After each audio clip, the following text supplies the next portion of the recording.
Yo, yo, yo, yo, yo. What's good, everybody? I am here. I'm here. I'm here. Good morning. Good morning. Good morning. Good morning. Good morning.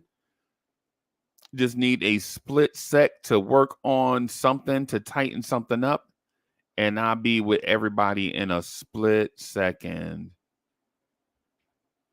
Daniel Sports Highlights is in the building.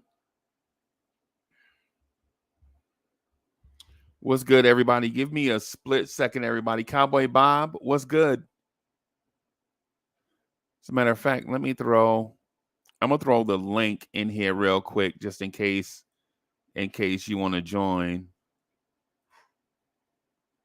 I'm gonna throw that in there. Just give me a split sec. I'm gonna let this dog out the door, and then I'm gonna change this camera, and I'll be right back.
There we are, everybody.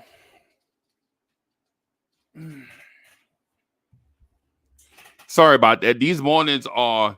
Hey, I like these early mornings, but then they get unpredictable because the dogs are like out of a routine. So the dogs are like, "Hey, what's going on?" All the doggies getting excited and stuff. Let me see. Let me try to fix this camera real quick so I can talk about this.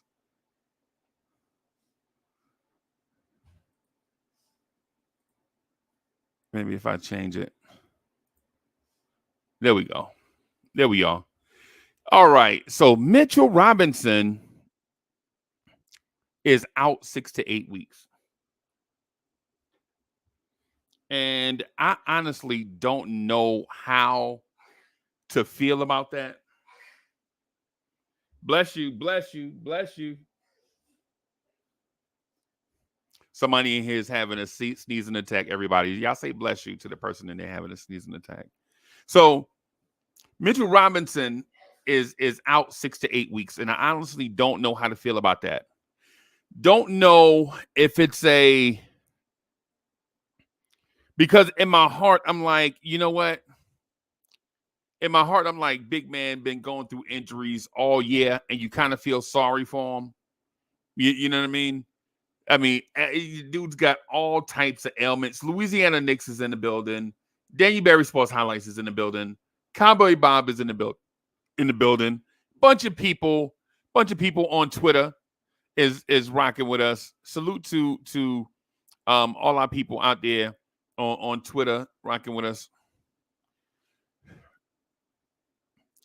So with Mitch being out, I know you are concerned as a Knicks fan about the big picture. Right? The big picture is this. Yo, we can't keep letting bodies go down. First, Randall is out for the season. Bogey is out for the season. And in theory,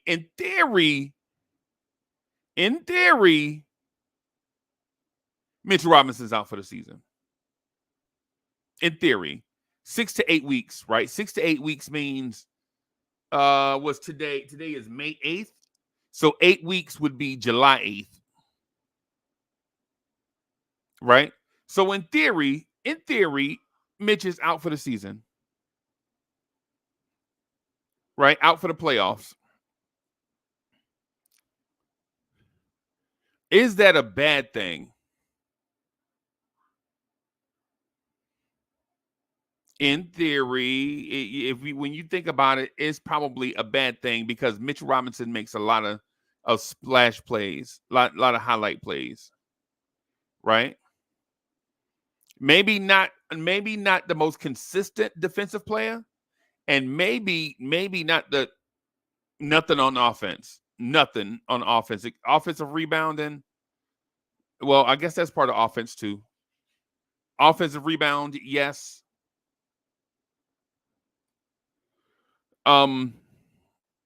Honestly, I think though big man probably should have been sitting down anyway. Right? Big man probably should have been sitting down anyway. With all the injuries piling up and things of that sort. Now, with the answers, here's the thing that goes along with that. Is that for me? Okay. You want to be on camera? You don't want people to see your bonnet?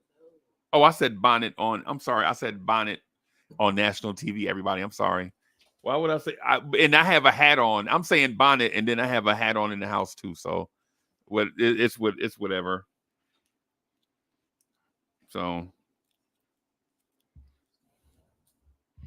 it's because I keep this room. For those that don't know, I keep this room that I'm in really cold for some reason.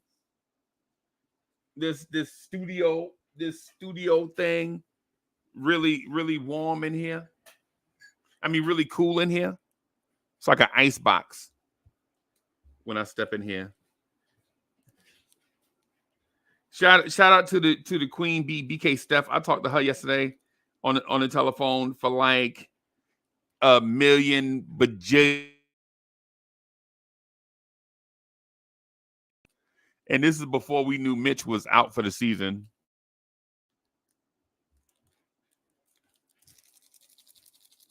So Mitch is out for 6 to 8 weeks. That's a realization that we have to come to grips with, right? We just got to deal with it. Right? Something that we have to deal with. That's fine. I'm okay with it. Now, I had about 12 hours to process it. And so I'm fine with it. So who replaces Mitch? Who replaces Mitchell Robinson? You know who replaces Mitchell Robinson. We're not even gonna go there. You already know who's gonna replace Mitchell Robinson. Who's gonna take the weight of replacing Mitch? It's Precious Achiuwa with some Jericho Sims sprinkled in. Do you like that though? Right? Can Precious and Jericho Sims fill in for Mitchell Robinson? Absolutely, they can. They have no other choice.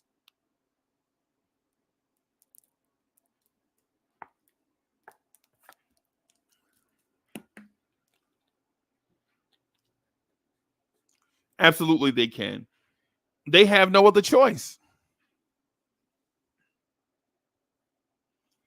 But things are not as bad. That proposition is not as bad as what we think.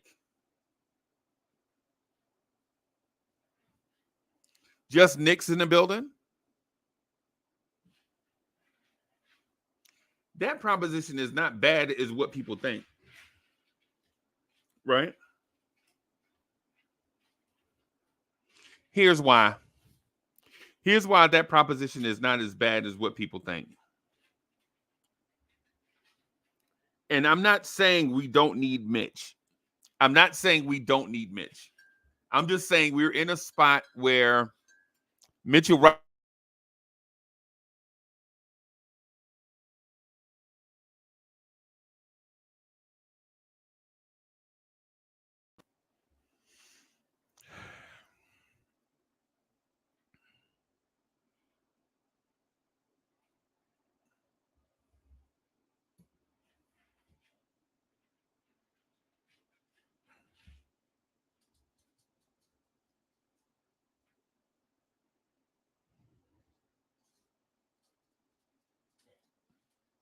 the big physical centers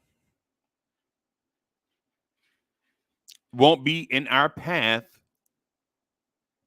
to a championship.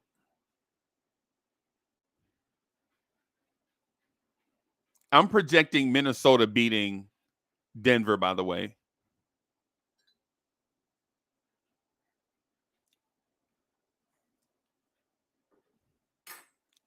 If we make the finals, I don't think we see a big offensive center.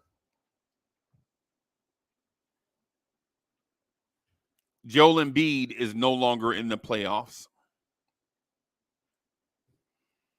I think this gives Tom Thibodeau the opportunity to get into his bag defensively. I think what we'll see is a little bit of Jericho Sims sprinkled in, maybe foul trouble situations, but really, yo, Soulfinger is in the building, but I think I think Tom Thibodeau will get in his bag. Right? I think you're going to see Hartenstein with Jericho Sims. Hartenstein with Precious Achiuwa as the backup. And I think you may even see Tom Thibodeau go big with Jericho Sims and Precious Achiuwa playing together. I can see lineups of Deuce, DiVincenzo, Josh Hart, Precious, and Jericho Sims playing together. A straight up defensive juggernaut.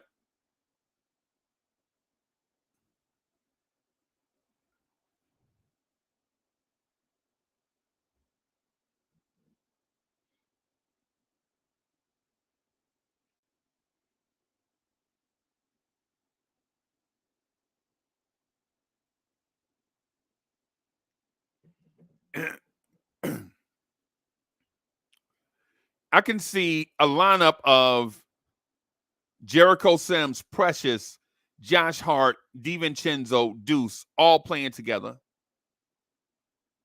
Giving OG Anunoby and Hartenstein spells, rest at times. We all know Josh Hart's not coming off the floor, period, right? We know he's not coming, he's not gonna come off the floor. But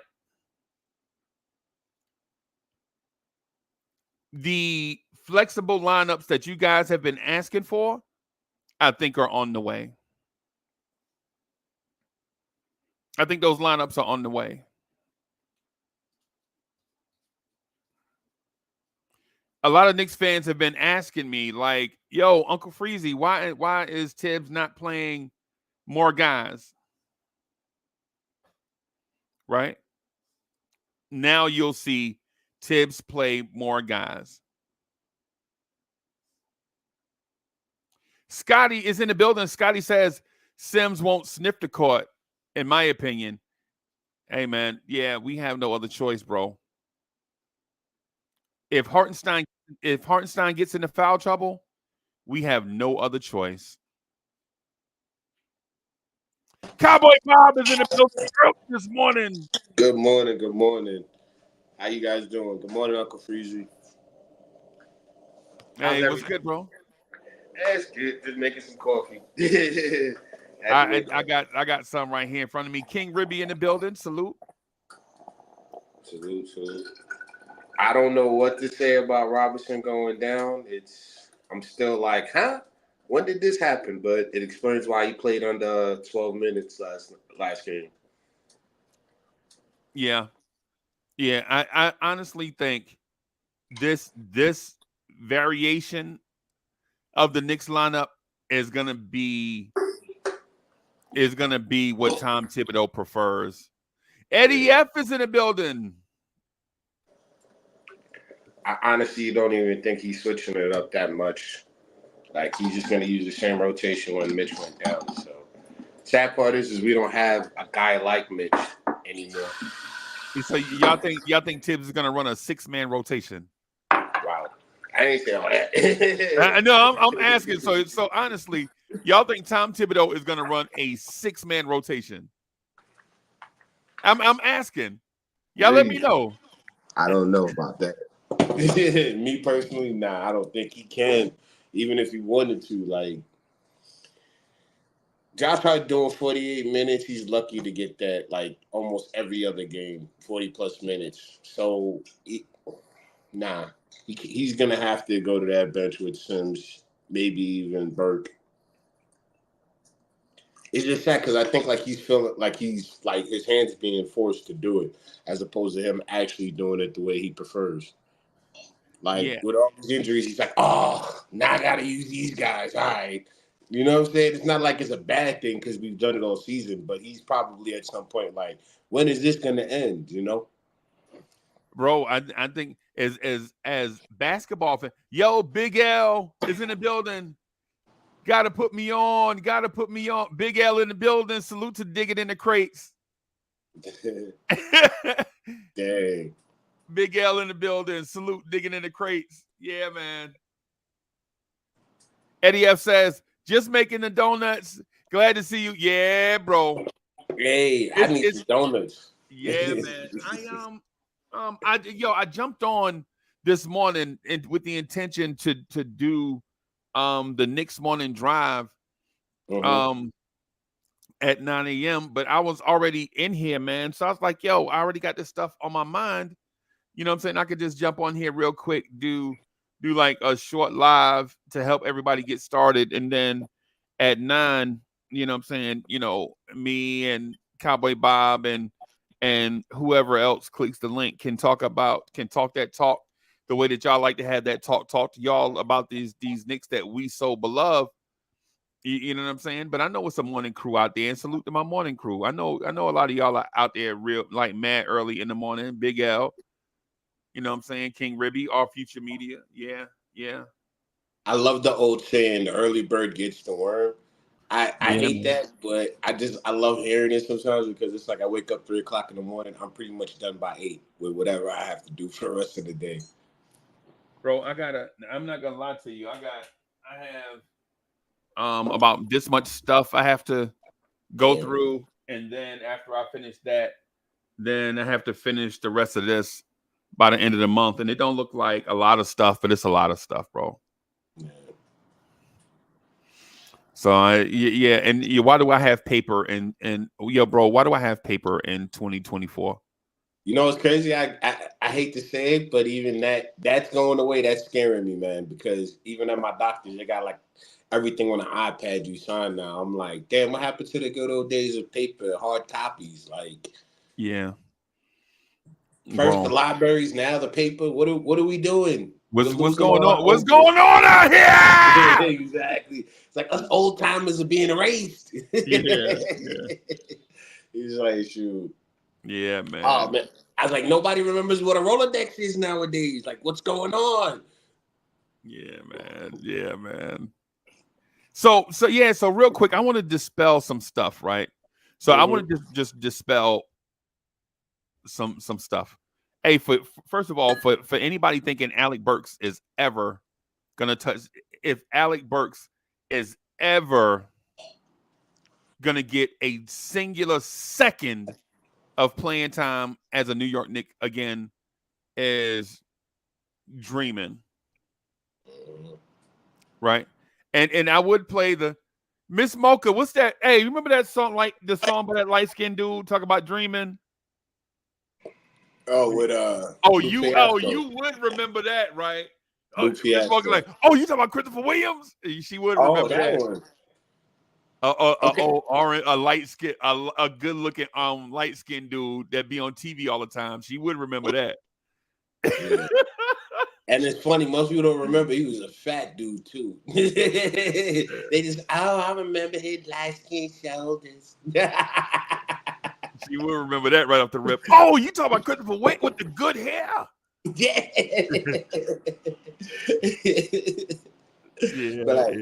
Yeah. I miss that. That's funny. Yeah. So, but anyway, for those that to the point that I was trying to make, if for anybody thinking that Alec Burks is going to get another second of playing. I think it's going to take. If you're dreaming about you, dream come true. Was that good enough, Miss Mocha? So she told me to please not do that. Okay. Miss Mocha, don't wake me. I'm dreaming. Yo. So yeah, hey, Cowboy Bob, for those that think they ever gonna see Alec Burks again, bro, I think yeah, I don't nah. We still got a 7-man rotation because, Precious and McBride. But that's the question. Like, after what McBride did last game, we'll get into that because I got my notes for that. But what's scaring me is, like you said, the bigs, man. Like, I was happy with having Hartenstein play 30-plus minutes, and knowing that Mitchell Robinson was there for the 11. Now it's like, what are we going to do? Because if Hartenstein gets in trouble, foul trouble, we're hurting. That's the thing. We can't play Hartenstein all those minutes. Because again, Hartenstein is rolling around on two very, very tender Achilles tendons on both legs. Yep. Right. So every time Hartenstein goes to the bench, the training staff runs to him and ices up those Achilles. Right. If you notice during timeout or when he's not playing, you notice Hartenstein is never quick to the bench and quick off the bench. Right.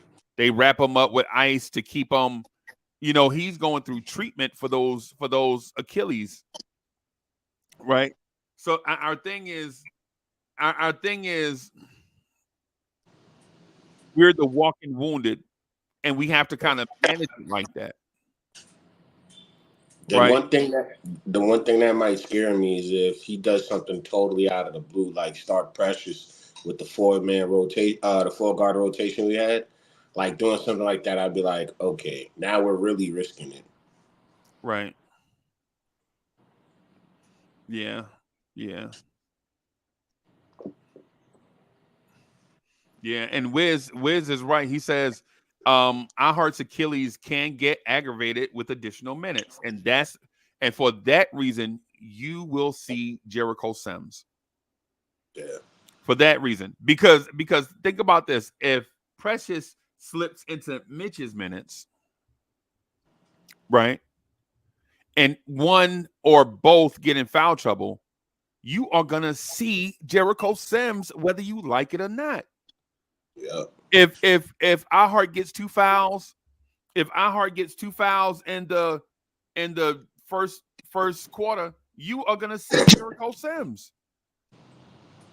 I mean, we don't have an alter. You can't play Precious at the 5. I mean, I'm sorry, you can't play OG at the 5. That's a super risk.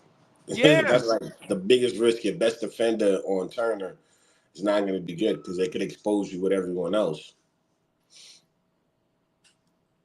The last thing we want to do is play OG and Anunoby out of position and then hope he can stay healthy. Chat, the last thing we want to do is play OG and Anunoby out of position and hope he can stay healthy. That's the last thing we want to do. Right? Now, will it work in spurts in the game situations? Of course. In the game situations, you want your best 5 defenders on the floor. Of course, there's a world where OG and Anunoby can play the 5 in a death lineup. Right? Let's say your death lineup is Deuce, Dante, Josh Hart, OG, and say another defender, say Precious. Well, Precious would play the 5 in that lineup, right? But what you don't want to do is play OG and Anunoby at try to sneak and get him some minutes at the 5. Man, OG and Anunoby is 6'7", 240. He's not a 5. And I know Draymond does it at 6'6", 240, right? But OG and Anunoby is not Draymond Green. And that's not even his comfort zone. Like you take away from his ability at the forward position defensively and offensively. Right. He's the guy that can cut off the lanes. If you look at, oh yeah, like I said, I saved those notes about last game. But if you notice, he's mostly second in everything, right under Josh Hart. When it comes to rebounds, he's the second guy in rebounds. When it comes to a blocks, he's either gotten one or two under Dante. Like he's the most consistent second guy defensively. Now you put him in a bigger role, we lose that. Basically, it's like moving your chess piece to get a queen. Instead of getting a queen, you're getting a rook. Like you're settling by moving him, and it's not going to help you because it's only one direction he can go as opposed to being across I the got board. you. I got you. But you sacrificed major pieces to get a queen, right? Mm-hmm. But you only get a rook, and then the queen is still on the board, and now Yep. you're down pieces. Yep. No, I get that. I get that. I have to talk to Wiz. Wiz, I have to teach you about chess one day. Wiz, if you're listening, if you're still listening, I'll teach you about this game that we call chess one of these days. One of the best games to learn about how to play anything. Like, yeah, because it's, to me, what people don't realize is that's life, is a chessboard. You have so many things on the board, and what are you going to do with your tips? The thing is we dealt with injuries all year. Best thing he can do is, yeah, with limited pieces, but stick to the pieces you know you have. It made it work. Sometimes he's doing it with just a rook and a king, like, you know, an en passant, or you could use a bishop. You don't need an actual piece. Like, some pieces you just got to have a position, was what I'm trying to say. Right. Smitty is in the building. Smitty says, I think we should run 7 JB, Dante, Josh Hart, OG I Hart, the starters, right? Mm-hmm. And Deuce and Precious off the bench. Yeah. That's what I see, but that's dangerous because you're asking Hart to play another 48-minute game. You're probably going to ask Brunson to run 45. We basically running out of Norse, man. Like, the tank should be empty. The tank should be empty. We should have no more bursts. Like, we're risking a lot. My thing is this: how can Knicks fans, and as a collective, how can Knicks fans as a collective say Tom Thibodeau needs to play more players? He running out players in the ground, and then a guy gets hurt, and then we're like, that last statement. Yo, do I have a meme for that? I think I have a meme for that, Cowboy Bob. Let me see if I can find the meme. Let me see if I can find the meme for that. But like, I do not remember. I got it. Here it is, Cowboy Bob. Here it is. I have it. I have it right here. Yo, Tom Thibodeau needs to play more players, man. He running out players in the ground, and then Mitchell Robinson gets hurt, and we're like,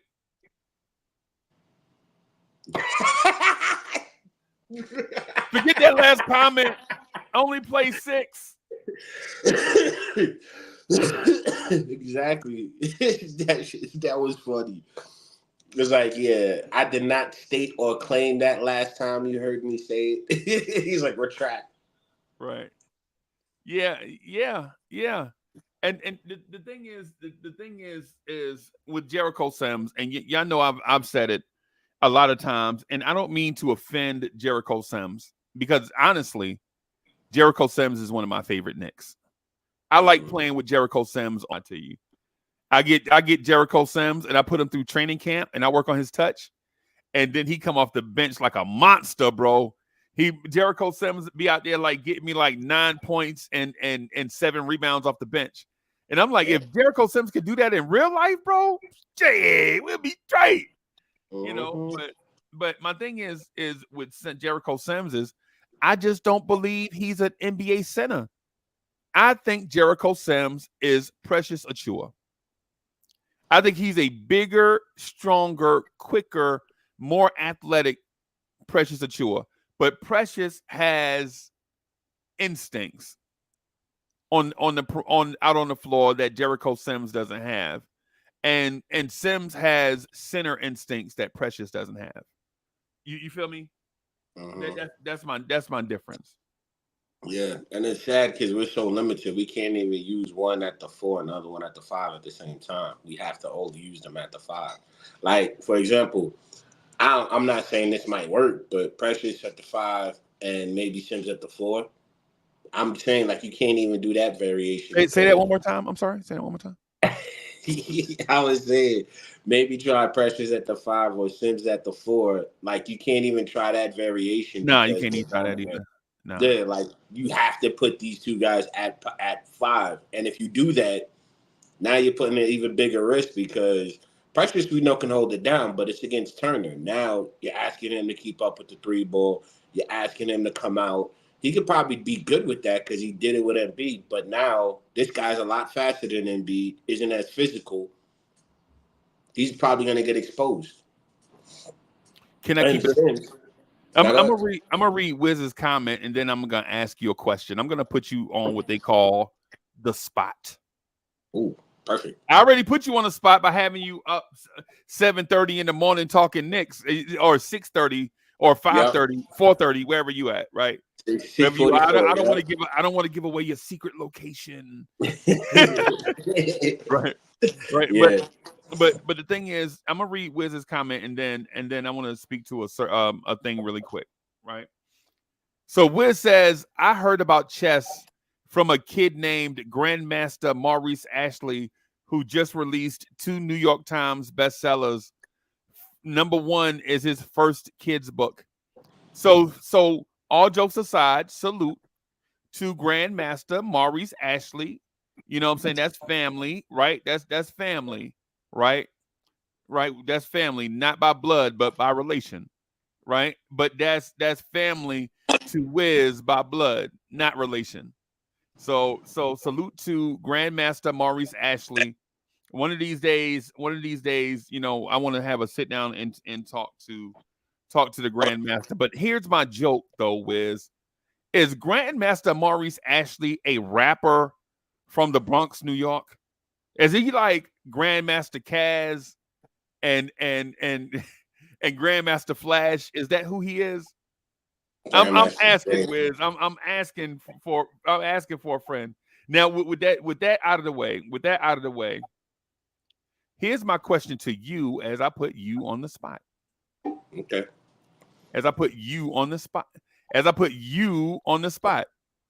Right? Would you not rather see Jericho Sims defend Miles Turner, a perimeter jump shooting big who doesn't rebound, or would you rather have seen Mitchell Robinson struggle on the perimeter to guard a jump shooting big? That's for y'all also, chat. Y'all can answer that also, chat. That's a catch-22. That's an Emmitt Smith, right? That's an Emmitt Smith, yeah. Catch-22. Because it's like, okay, for me, I don't care where Mitchell Robinson's on at. As long as he's on the court, I prefer that. Even if he's D in the wing. Because I know 90% of the time he may get the foul call. We've seen it with Maxey. We've seen it with same thing with Hartenstein and Embiid. So, but for me, I'd rather have him on the court than any other variation outside of Hartenstein. So I'm gonna go with I'd rather have Mitchell Robinson guarding the perimeter.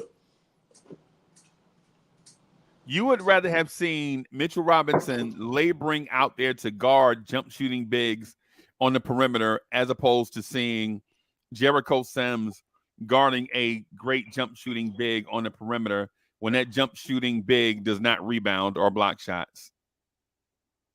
Okay. Yep. Like I said, it's because to me, Sims, I still haven't seen enough of him. I haven't seen him get his defensive recovery. I haven't seen him as far as outside of him getting to the basket and getting wide open dunks or shots. Like, I need to see more. For me, at least Mitchell Robinson, I know. Well, not now because we know he's not healthy, but I know that at least him being on the court, period, is going to give me some type of rebound. It's going to give me something. Because Sims, to me, is a big question mark. He may give us 4 rebounds, but is it wide open rebounds? Is he contesting the rebounds? Is he gonna be the same type of problem as Mitchell Robinson as far as fouls at the perimeter? Like I said, at least Mitchell Robinson, I know he can rebound, and I know he can get me at least a good contested block. Sims, He can rebound, but is it going to be the way Mitchell Robinson does it? Is it going to be the defense going to be the same? Because if it is, I'm going to take Mitchell Robinson. I don't think I don't think there's a question that Mitchell, when healthy, and this is my opinion, when fully healthy, when at 100%, Mitchell Robinson is the best center on this roster. In my mind. Yep. In my mind, Mitchell Robinson is the best center on this roster when healthy. But the questions we've had over the last 4 years, and it's not fair to Mitch, and it's not even fair to y'all that I even have to say this or ask this, but how often is Mitchell Robinson 100% healthy? And it hurts my heart even asking y'all that. It hurt my heart even asking y'all that. I love Mitch, right? But when is Mitch ever at 100%? And it's not fair to Mitch because when you ask players to leave everything on the floor and then they do leave everything on the floor and they get hurt, we shouldn't question them. Right? It's not fair. You ask a guy to give you 100% of what they have, and then when they give you 100% of what they have, when a guy leaves everything out on the floor and he gets hurt, we shouldn't question him being hurt. Right. Big Nick Energy is in the building. Yo, do we have an air horn for Big Nick Energy? Let me see if I have a air horn for Big Nick Energy. Now, hold on. Do we have? Here's the air horn for Big Nick Energy. Oh, wrong button. That was the wrong button, right, Cowboy Bob? Big Nick Energy in the building. Salute. Big Nick Energy in the building. Salute to Big Nick Energy in the building. Salute. And Big Nick Energy says Sims slides his feet really well on the perimeter. I actually feel like he's worse when getting back down from larger centers. And then he followed up with, but he's not playing unless there's one more center in injury. That's where I agree. That's where I disagree, Big Nick Energy. The thing is, we already have a center that's injured in Hartenstein. Hartenstein has the 2 sore Achilles. Remember, every time he goes to the bench, he's getting wrapped up in ice on those Achilles. The thing is, do you want to push Hartenstein to the point where Jericho Sims is starting in the Eastern Conference Finals because Mitch is out with a stress fracture and Hartenstein is out due to some type of strained Achilles? No, we don't want that scenario, bro. We don't want that scenario. We want the scenario where Hartenstein gives us quality minutes and limited minutes, right? The best Hartenstein at this point. I'm not saying in the future, right? I'm saying at this point, not in the future. I'm not saying Hartenstein's a bad center, but what I'm saying is we have to kind of get what we can get out of a limited Hartenstein, right? Take advantage of a limited Hartenstein, and then have the others. That's why you have a 15-man roster. Tibbs is in the building. Tibbs, get back to work, you lazy bum. Salute to all the members of the channel. Salute to Tibbs, man. You know, we joking. DSJ is in the building. Salute, DSJ. What's good, man? It's crazy how. No, I was just saying, it's crazy how everyone forgets, like, oh, we got a 7-man rotation or an 8-man rotation. Actually, we've been doing exactly what the league has been doing, because when you get to playoffs, most times you're going to use an 8 or 9-man rotation. Problem is, we've had 2 guys down in Randall and Mitchell. So the 8-man to 7-man rotation you guys are talking about is really a 9-man rotation, 10-man rotation when healthy. He's just sticking to what he knows, as opposed to trying to use new guys. Now with Sims has the chance to play, and we've seen it. Yeah, he's a good athlete. He can guard the perimeter, but again, we need him at rebounding. We need him at transition. We need him to box out. Like, him guarding the perimeter is a plus, but at the same time, his lack of defense, his lack of rebounding, to me, that I haven't seen is a big enough question mark to where I'm like, I don't know. For me, honestly, given what this is being game two, I take a risk. I do some craziness. Like I'd start Precious at the 5, run OG at the 4, Hart at the 3, and then I'm dead serious. And then have No, my no, no. dude Let's talk about Mike Boy comment. Go ahead, bro. oh, and then have my two guards and Dante, the shooting guard for the New York Knicks, and our point guard Brunson. Running like that for the first 5 minutes, see what's going on, see if we can take advantage of it. If not, bring in Hartenstein. But then I'm gonna put Hartenstein on a minutes restriction because he played 35 minutes last game. I'm like, yo, I didn't see him play like that in a minute. Then he shut Bro. down. He shut them down. 2 rebounds against Turner, like the whole game. Yeah. Miles Turner had 2 rebounds. Now, I know they're going to make an adjustment to that. I don't expect Miles Turner to come out and have another 2 rebound game. Mm-hmm. Right? I don't expect that, right? I expect Indiana to get on the boards, right? But here's my thing. I felt like we had the advantage when it was Hartenstein and Mitchell Robinson against their bigs. But now that Mitch is out, now I kind of fear Obi, Pascal Siakam, and Miles Turner, right? And Zeke Jackson and Jalen Smith. They have 5 bigs that they're confident in. And the one that I fear the most out of all of them is Isaiah Jackson, Zeke Jackson, the energy big. Hey, so for everybody that don't, Zeke Jackson is like their Paul Reed from the so Zeke Jackson is like their Precious Achiuwa, right? The jumbo 4 that plays minutes at the 5, can shoot the corner 3 if you leave him open. He's that guy. Now Zeke Jackson is not going to be shooting 3s, not a lot, but he's a energy big around the rim. I fear him against Precious Achiuwa and Jericho Sims. Yep. Not gonna lie. Yo, the Saint Wise is in the building. I agree with that one. Like, yeah, that footwork gonna get them in the foul trouble. Now what we gonna do? Now we really in trouble because we're gonna have to use Precious more. And at the same time, if Hartenstein, I say it again, Hartenstein playing 30 minutes to me is just like, I think we got lucky last game. We need to be careful moving forward. Like, I'm sorry, like you just said with the attacking of how they're gonna be physical, I think they're gonna run the big setup again, but this time they're gonna try to have TJ McCollum in early, try to get their offense going. With that being said, with their 4 bigs, that's all they're gonna do: 2 box outs and try to keep us out of the paint. If they do that, they have the upper hand. So we're gonna have to. We'll get into like what I think we can do with Robinson out, but we're gonna have to figure it out. And having Sims out there, yeah, he's good, but we need those rebounds. He's protecting the perimeter isn't gonna help us if they're making shots, or isn't gonna help with the second chance opportunities. Right. And so let me just Wayne Peterson. Hey, so Pete says was about to say the same thing. Jackson is a problem. Hey, Pete, that's why you and I are brothers, bro.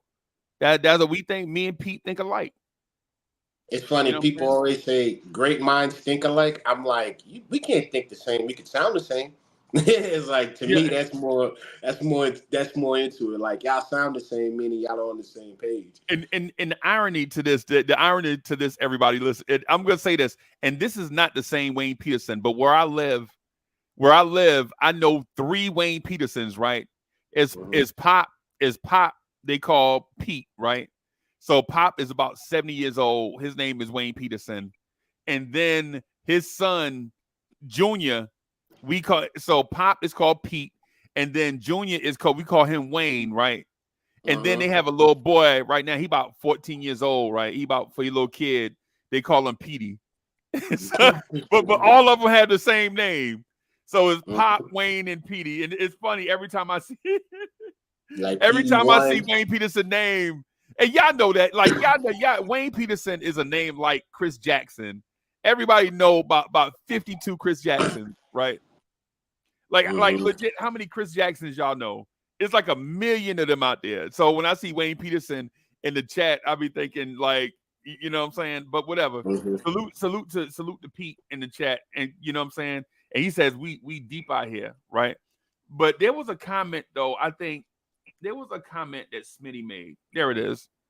He says the Indiana pace of weakness is their scorers take turns going off, and I think Pascal would try today or Halliburton. But here's the thing. Here's my thing, not the thing. I gotta stop.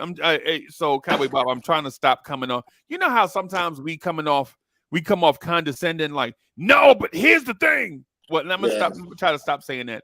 I'm gonna try to start saying. So here's my thing. Mhm. Here's my thing. Right. My thing is this.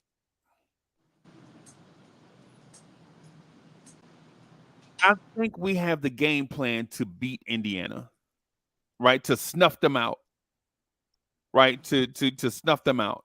And that game plan is to shade in the pick and roll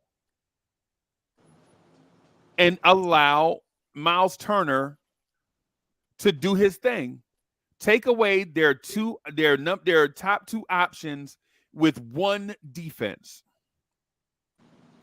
With one defense, we can take away their top two options. And you saw it with your own eyes. You and I watched the game together. You saw them struggling getting into offense in the half court, right?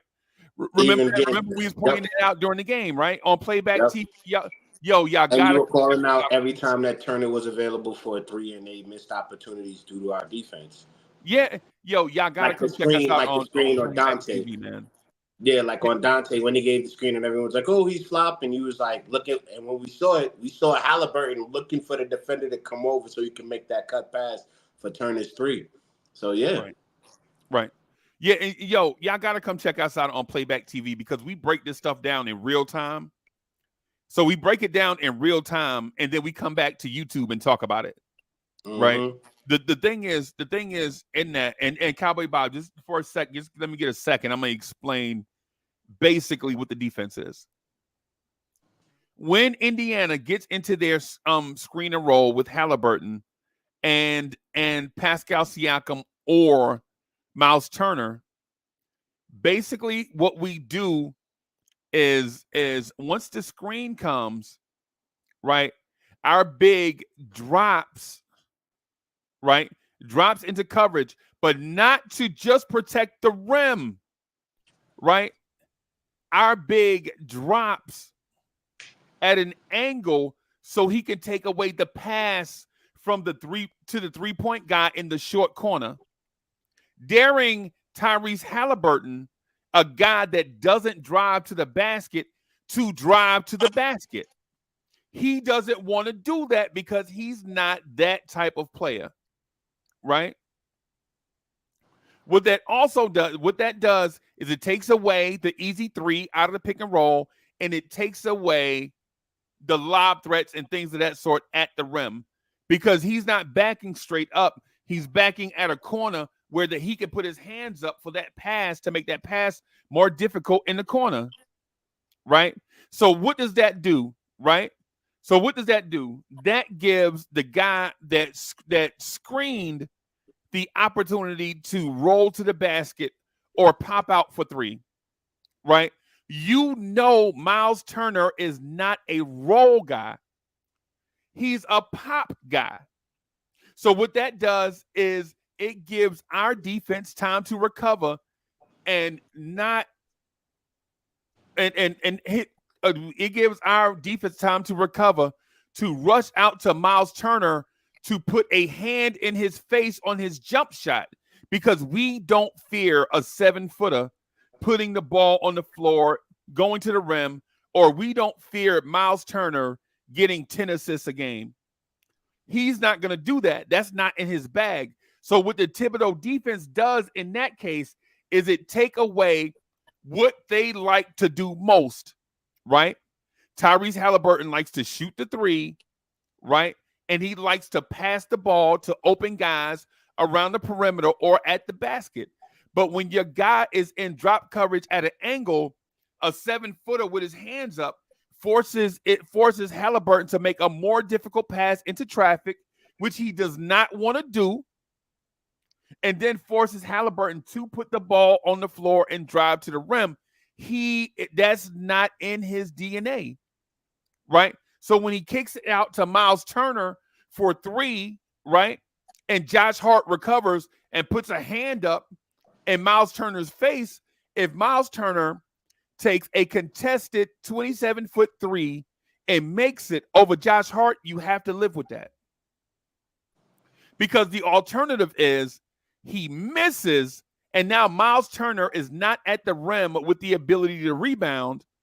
And now you have our fire ant defense type guys, our guards that rebound at a high level to go out and gobble up long rebounds. On the perimeter, and I know this is going to sound strange. But I like the rebound matchup, Josh Hart versus Miles Turner on the perimeter, because it's been proven game after game, week after week, month after month, season after season, Josh Hart is a better perimeter defender than most bigs in the NBA. And that's why Josh Hart has so many rebounds. Not because he's going to fight down low for rebounds, but any long rebounds, any caroms off the rim, he's going to out-hustle guys for those long rebounds. And if Miles Turner is gonna shoot threes, if Miles Turner is gonna shoot a lot of threes, we like that advantage.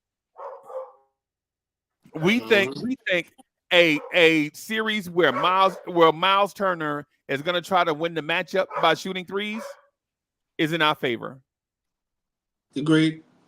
Because even if he takes 10 and he's at 50%, he misses 5 of those. You can get those back and score for those opportunities. Like we've been saying on playback, missed opportunities. You get 5 of those missed shots, you can score 10 points right there to keep up to what he was doing. And everyone's like, oh, he scored 15, but you're only down by 5. And him having that likelihood of him going off like that is not going to happen. He'll have a game or two where he's shooting 40%, but it's not like expecting Dante to do it throughout the whole series or Brunson. And that's another thing. Morning drive, I got some bad news about Brunson, man. Whew. And Mike Boy says Indiana uses staggered screens. I get that, but they use staggered screens as a decoy. We saw them run run staggered screens and the double drag screen. But the thing about Indiana is they don't have elite athletes at the 2 and 3, right, to make you pay, right? And They don't have an OG Anunoby, Anthony Edwards, Zach LaVine type guy at the 2 or the 3 that's gonna make you pay with staggered or drag screens, where your big has to rub off of a screen and get back to protect the rim against an elite athlete going back door. They don't have elite athletes going back door, or they don't have a jumbo wing that can pin down a guard in a double screen. And the double screen play I'm talking is, if y'all remember when we played Miami, they ran a double screen with Caleb Martin and Jimmy Butler against us a lot, and they wound up having Jimmy Butler pinning Quentin Grimes under the rim, right? They don't have guys that can do that, right? Not this iteration. They don't have big physical wing players. They have guys that want to get out in the open floor and run. That's why. And they ran it a couple of times with Miles Turner, and Miles Turner wound up pinning a smaller guy down at the rim. But even when Cowboy Bob, even when they ran it and Miles Turner was able to pin somebody under the rim, you can tell he didn't like doing it. Yep. He was struggling too with his back to the basket. Like he needed that just one step and dunk type stuff. That's what I'm talking about with being exposed. Like, I know we got Josh Hart, but now you're asking him to do more than what is expected of him with the rebounding because Mitchell Robinson's out. Like, and yeah, I do say we are up at arms because like the way you just described it, as far as the screens, they even do the screen and rotate. Like they'll do a decoy, pretend that they're gonna go to the basket with the big, and then have their 3-point shooter like TJ rotate to the wing to where when Halliburton's going, he kicks it right back to him. So we got to defend against that too. That's why when you said the big drops back, it worked for us because at an angle. When the big drops back at an angle, like exactly. He drops back playing the drive and the passing to the short corner. And what's best about it is Dante loves playing the passing lanes. That's why when you look at what happened with Hallie, he was getting shut down. Every time Hallie was there, our guy Dante was reading, trying to get a pass, trying to get some type of cutoff or some type of disturbance to where we can get the ball. And even OG picked up on it too. When they tried to rotate and he ended up in that corner getting that steal running down the line, that was the same play. So for us, what we need is we need a big down low. So when Miles Turner has to do, like you just said, the physicality, the boxing out, it goes to our favor. And I I just don't don't care think about. I Cincy disagree does. with you. I disagree with you. I would say let him Okay. have it. Let him have. No, I'm talking about the 3-point. I agree with you. Let him have it. Like let him have Yeah. the 3-point shot. We're good because like the way you just said about Hart coming in. What I'm saying is, if we're gonna play the big, I want Turner to feel as uncomfortable down low to where he has to go and rely on the 3-point shot. Like he's like, oh, I'm gonna prefer to shoot the three. Okay, go ahead. But Go when ahead. it comes to down low, we gotta get that physicality on him to where we're like, we want you to shoot the three, bro. Stay at the 3-point lane. Yeah, just I'd shoot rather it threes, be him bro. than Embiid. Him than Embiid do it. Shoot them threes, bro. Mm-hmm. Because in the grand scheme of things, that man's probably gonna shoot 34. If he's hot in this series, he'll shoot about 34, 35, 36, 37, 38%. Yeah. Bro, that's from a center. That seems like a lot. But bro, the trade-off is when a center misses a three-pointer, you don't have anybody at the rim in a fast break to protect the rim. We'll take that. We want Miles Turner. We want Miles Turner to shoot the three. Don't get it twisted. He hit the buzzer beater at the end of the third quarter. Whoop-de-doo. He hit a three where he was wide open on a breakdown in communication. Whoop-de-doo. Miles Turner is not Larry Bird. He hit 4 of them in one game against the Bucks. Yeah. Whoop-de-doo. Yeah. So yeah. That's what I said. If he gets 10 3-pointers, I'm not expecting him to make more than 4. So we're Right. good. Like And in those six, you can expect us to get 5 rebounds out of that. yeah. Right. You can and in those 5 rebounds out of that, you can expect us to be attacking them down at the other end of the floor at least 4 times out of that in the odd man rush. And if Rick Now Carlisle sees that, Rick Carlisle is going to nip that in the bud.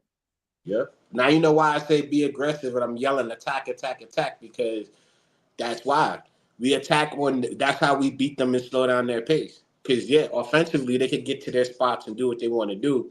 But once they miss, it's off to the races. Because Turner can't get back as quickly as most No, he's people a think. 7-footer. He's a Exactly. 7-footer, bro. And if you look at Obi Toppin, like I told you, Toppin, he's a leaker. I'm not worried about him. If they get the rebound, they just gonna throw it over the half court just to Toppin because he leaks so much. Like, and it's funny. I'll save that for the morning drive. But it's funny, like how everyone reminded me, oh, look at the beautiful dunks that the Pacers did. They didn't win. Like to me, all that showing off, all that fancy pizzazz, it didn't Right. accrue to a win. Right. But we Right. don't need them to get hot with that because that'll take away our advantage. Like if they're running and dunking like they did at the times they were doing it, they got the lead. Now if they hold it down throughout the game because Mitchell Robinson isn't there, now you know what I'm saying, we gave them the advantage as opposed to keeping our advantage. Yeah, yeah. And so the thing is with that is this. Or my thing with that is this. Even in the scenario that you just mentioned, right? We had Mitch out there trying to keep up with Obi Toppin on the fast break. Nah, you know that ain't gonna work. And we love Mitch. Yeah. We love Mitch, but nah, that ain't gonna work, bro. The key to it is even in that scenario with Jericho Sims, Precious Achua on the floor, now you have athletes. They won't be as fast as Obi, right? They will be just as athletic as Obi. Because Obi for people that don't, Obi is not, in my mind, Obi is not athletic. He's a leaper, right? Obi is explosive, right? Athletic is Jericho Sims to me is maybe similarly athletic, but he's not as fast as Obi. If you ask me who had more vertical, Obi Toppin or Jericho Sims, to me, it's Jericho Sims. If you ask me, take one guy to jump out of the gym, Obi Toppin or Jericho Sims, Mm-hmm. I'm taking Jericho Sims. And I always felt like that. Now, if you're asking me who's the fastest guy in a straight line, it's Obi Toppin. Straight line speed. Who's the fastest guy in straight line speed? Is Obi Toppin. It's the reason why Obi, and I'm not saying that Obi is not a leaper, because I think Obi has like a 44-inch vertical. I just think Sims may have a 44-inch vertical too. When he got drafted and he did that dunk at his pro day, remember the dunk he did when he hit his chin on the rim? Mm-hmm. Remember Jericho Sims hit his chin on the rim at the pro day? Like he jumped in the air and he hit his chin on the rim and he was like, "Oh, where'd that rim come from?" Yeah. That they shortened it on me again. Yeah. Jericho Sims can jump, bro. Mm-hmm. You know, but the point to it all is the point that I guess I'm trying to make is that Mitch is out. I don't think it's the end of the world. Mm-hmm. Right? I don't think it's the end of the world. I think we can handle. I think we can withstand this Mitch injury. Do I like it? Absolutely not. Do I think we can withstand it with the depth? I think we can. Yeah. Right. But the thing is, Cowboy Bob, I'm nervous that one more injury might take us out of here, bro. Yeah. That's what I'm saying too. And if it's a key injury like a Josh Hart or a Dante, I don't even want to say our captain, but if it's like one of those guys, we're screwed. Like, you know, they're holding up or OG or Precious. Like I don't even want to think about it. Like I said, I'm trying to take most of my notes and takes for the morning drive. Oh, you want to just rock until about 9:15 then?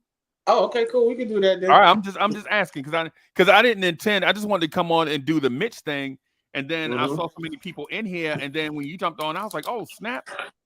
Yeah, I'm ready. I got my notes. You go right into it. Okay. I told you. But with everything going on, that's what worries me because I'm like, we've been here before. That's why I kept telling everybody with the 8-man rotations and everything. I'm like, we have to go to the bench because I'm worried about the health.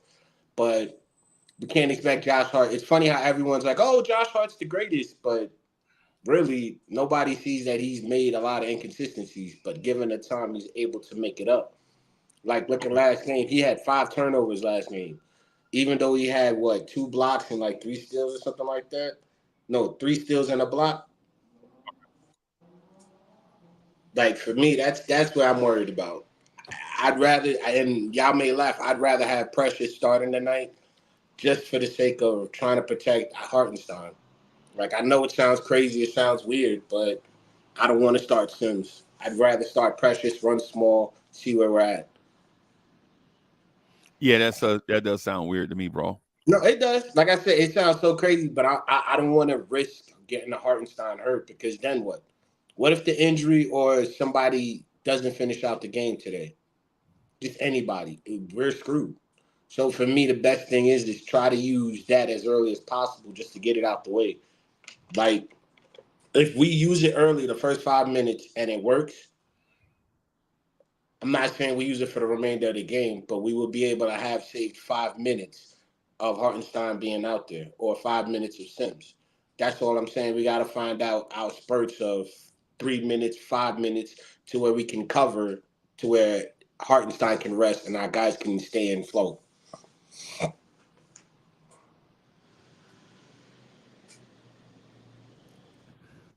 Sean Boy is in the building. Hey, Sean Boy in the building. Sean Boy says, for some reason, I'm glad. Excuse me. I'm glad that Mitch is out this series because he's too slow and Precious fits better. Yep. And when I say too slow, I don't mean he's slow. I mean, I think Mitch was already hampered, coming back from injury and all of that stuff. Salute to my guy Mitch and everything that he provides. Yeah, salute to Mitch and everything that he provides, bro. But if he need to sit, man, just sit and get healthy, Mitch. You know what I'm saying? It's not like we're not trying to trade Mitch, or it's not like we dislike Mitch. Is if that man, if he ain't able to go, if he can't give 100%, then why not? You know what I'm saying? Sit him, let him recover. You know what I'm saying? And go from there, man. Mitch is in the building. Hey guys. Hey man, hey, I'm thinking about doing some Met stuff on Lawrence Tears, bro. I know. Yeah, I'm thinking about how you don't know that yet, bro. I just told you. Saying He read my mind, bro. we didn't do it at all last year because of various distractions. Yeah. And so here's my thing about the Mitch thing also is Mitch to me was like having the volleyball guy on your defense. Like it's hard to get passes over him. Like he deflects that makes it hard to move the ball around because Mitch with his arms up is just a wall. Yeah, a wall, basically. Thank you, Mets. Thank you for that. Yeah, Mitch was like a wall. But here's the thing too. I don't know if we necessarily need that wall now. And then plus with Mitch out, Indiana still has to beat us 4 out of the next 6 times. Do you think Indiana can beat us 4 out of the next 6 times, even with Mitchell Robinson is hurt? I could say 1, maybe 2 at the most. Okay. Just being realistic on that. Right. Yeah. BRB. Yeah, man. What do you think, Cowboy Bob? Honestly, I don't know, because I think that they, based off of what they were able to do with their runs throughout the first quarter, third quarter, hitting the threes, what really helped us, I know, was the transition of our bigs. So I honestly, like, the whole fact of us out rebounding them the second half, even though they were shooting better the second half, that's what we need to stick to. So for me, I know Mitchell Robinson is a wall, like you just said, but if he's being a wall being created to where they have to rely on the bounce pass or rely to the side pass as opposed to direct pass, that's good because it's playing into our favor. So with Mitchell out, I'd rather, like I said, I'd want to do pressures just because of the fact is you got to protect Hartenstein. Got to protect Hartenstein. Yeah. Mm-hmm. And Hartenstein has to be uber productive in those minutes that he gets. Mm-hmm. Right. There's no warming up and I need 10 minutes to get the juices flowing and none of that, bro. You gotta Hartenstein has to produce while he's out there, bro. And I know he will. And I know he will. I'm just speaking to that point. Yeah, you scored 13 points. Like, you were in transition. Your floater's good. Like, second you go in there, floater, pass. Like, you should be already in rhythm to where that's all we need, because you get us involved that way. Now we can rush you. Now we get a lead. Now we're more in tune with our offense, because without you, I don't really think we have a second facilitator outside of Dante or Hart. And it plays to their favor. So, I guess I got the floor. So I was gonna start my Brunson rant. Go ahead, bro. Go ahead, bro. Nah, but like, basically, I like, from the last game, what we all did was we've noticed that Brunson's struggling from the 3-pointer. For me, he's been taking some crazy shots. Last game he only took 4, and the last one he made, I think, was in the fourth quarter. So for me, him not relying on his 3 this series is a good thing, because he was allowing everyone else to get their shots off. OG got more 3-pointers off. Dante got more 3-pointers off. So for me, I like that in him, where he's not taking it. It's just sometimes he'll do it like once or twice. He'll take over and create a turnover that we may not agree with.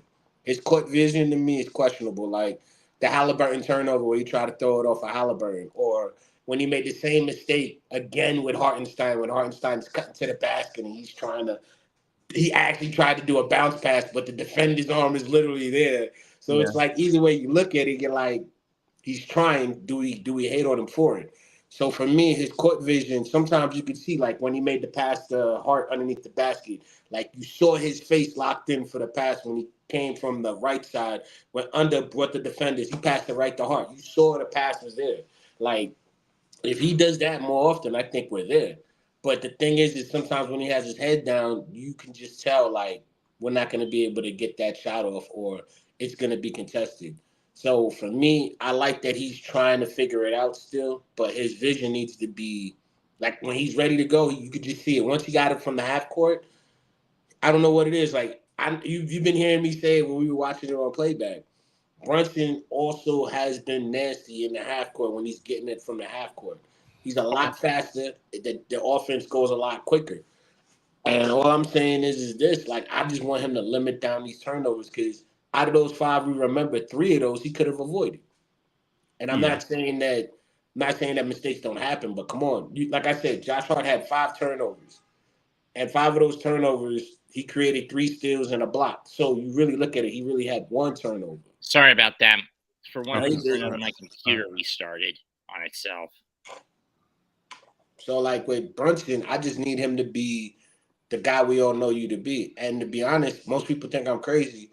The way Brunson plays, the way he plays, and the way I see him play, he would be what Josh Hart is with rebounds to our assists. Josh Hart gives us 12 or plus rebounds. I think Brunson can do that with this team. He'd give us 12 or plus assists. Okay. Cowboy Bob, Go ahead. here's a question I think that needs to be addressed with tonight's lineup card. Who is going to be that 8th man? Because we all know that the two that have been more common with that spot, but especially now that Bojan's out, Jericho Sims and Alex Burks, you know Tibbs can't trust him as far as he could throw them. Yes or no? Mm-hmm. Right. You missed the entire conversation, Matt. We already talked about that. Oh, well, I'm just we already talked about the 8th man. We already talked about Jericho Sims and what he provides. We talked about how schematically he impacts the game, why he's a better option, and the reason why we would limit Hartenstein and then have the rotation of Precious being the immediate backup and Jericho Sims being the 3rd big in that big man rotation. We talked about that for about 45 I must minutes. missed it when my computer reset on me. Yeah. We were talking about Jericho Sims being the 8th guy, and if Tom Thibodeau would go to that 8-man rotation or not. The reason why we said it over, and we even mentioned would Alec Burks be an option, and I talked about how did I describe it, Cowboy Bob? Don't wake me, I'm dreaming. If you think Tom Thibodeau is gonna play Alec Burks right now, you are dreaming. Right, because the last time we saw Alec Burks legit looked like a washed-up wingman that was injured. And if we think Tom Thibodeau is going to play a guy that if you think he's not going to play a young guy he can't trust, you know for certain he's not going to play a veteran he can't trust. Mm-hmm. Right? Even though Burks played here and knows Tibbs' system. But if Tom Thibodeau can't trust a veteran, that veteran is not getting off the bench. And I have multiple examples of veterans Tibbs not trusting, and he won't play him. And I could just start with Evan Fournier, Kemba Walker, Derrick Rose, right? But if you're a veteran he can trust, like Taj Gibson, he will play you until you can't breathe. But if Tibbs can't trust of it, Cowboy Bob, am I wrong? You remember what he did to Evan Fournier? Yeah, after the second game, Fournier was looking like he hasn't played 10 years. You remember what he did to Cam Reddish? Mm-hmm. Yep. But then again, that was a bad trade anyway. Yeah. But as a matter of fact, y'all remember Kevin Knox? Remember Tibbs wouldn't play Kevin Knox? Mm-hmm. You know what I'm saying? Yeah. So the thing with Alec Burks is unless Alec Burks is absolutely 100% healthy, and he shows Tom Thibodeau something outstanding in practice, he's going to have to show Tibbs that he's going to have to show Tibbs that over and over and over again before Tibbs changes his mind about Alec Burks, especially when this team is already in a rhythm. If you already having a rotation that's already in a rhythm, why would you take a gamble on somebody that was out of rhythm? Why would you disturb the groove? Put that sign up on the door. Beware the groove. in some ways, with that mindset, Thibodeau is like Emperor Cusco. You throw up this groove, he's going to throw you out. Right. But would you blame him though? It's like, for example, give an example. Why would the Mets start Joey Wendell at second base instead of Jeff McNeil? Right. You're like, okay, Jeff McNeil needs a day off. Maybe he had been struggling a little bit, but why do we keep seeing Joey Wendell for what? Especially when he makes such defensive f-ups. Right. That's the same thing. That's the same thing with any coach. But and Kerry Cox says, yeah, Burke's game turned down the wrong corner. Yeah. You've seen it. Burks was good those first few games after the trade, but after those first 4 or 5 games, Alec Burks looked like a 34-year-old wingman with an injury. That's exactly what he looked like. And he does have an injury. It's a shoulder problem, right? Yeah, he does. And it's the same thing with Sims. Yeah. No. So even if either of them play tonight, and it would be Sims based off logic, do you expect him to put up a lot of shots? No.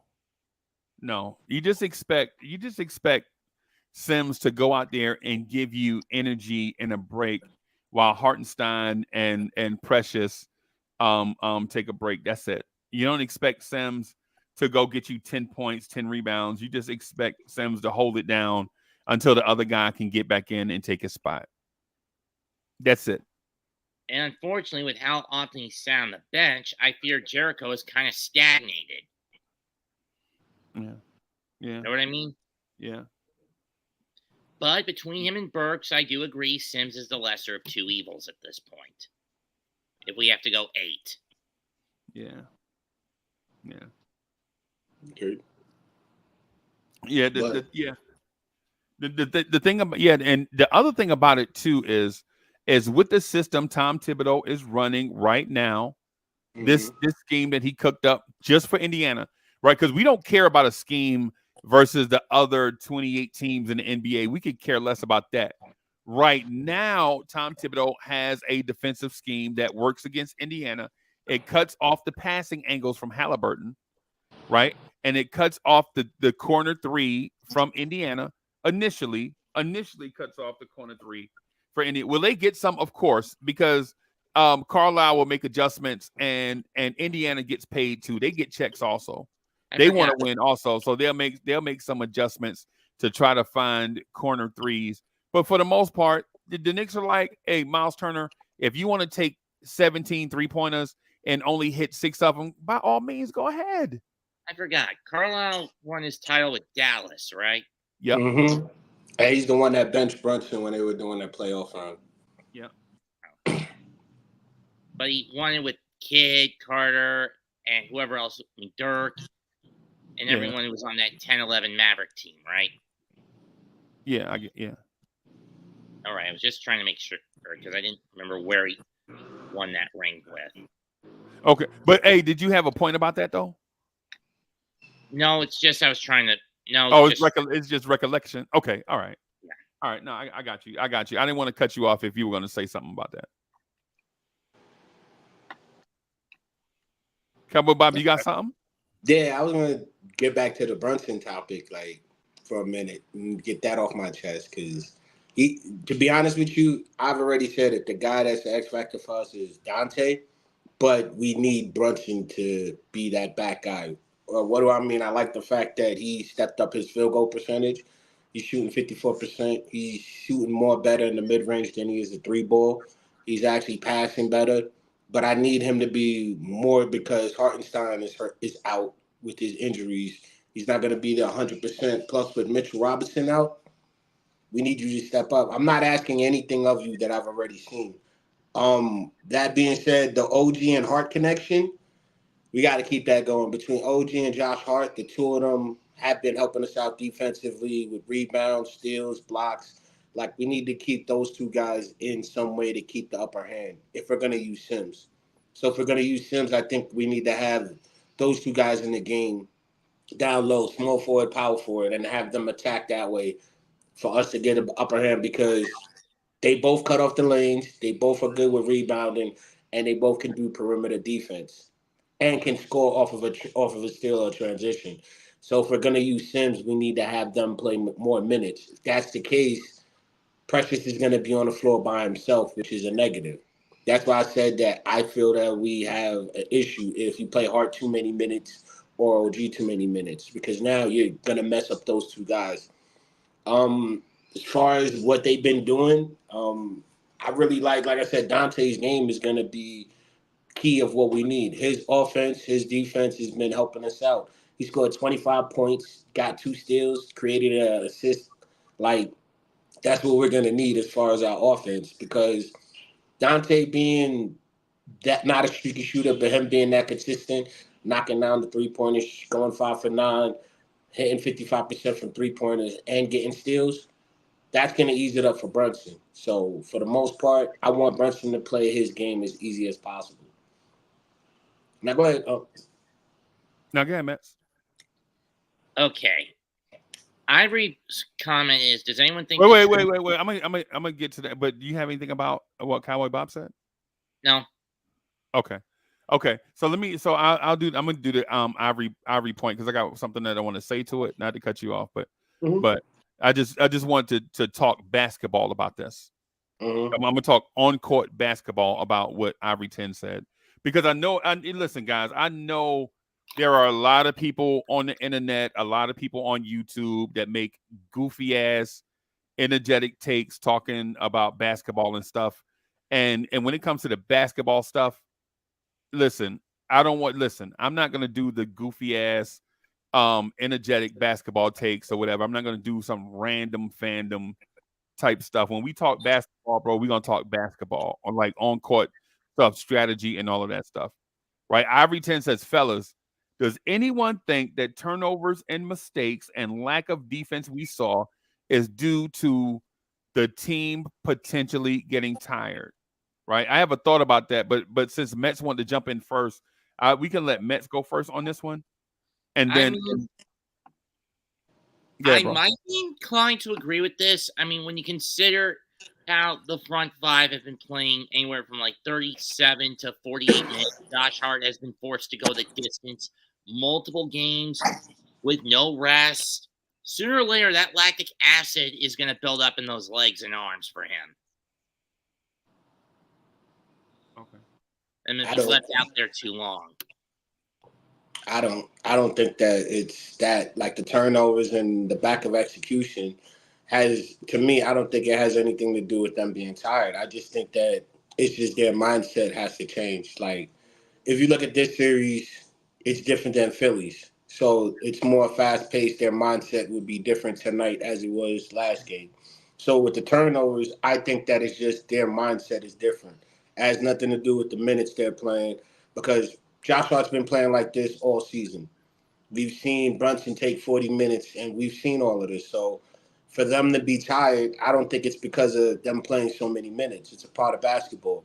But what I do think it is their mindset as far as transitioning from the 76ers, a physical team that plays like we do, to getting into actually playing a better game. What do I mean? Like I said, Brunson, this first game in the series, took more mid-range shots than he did in against the Sixers.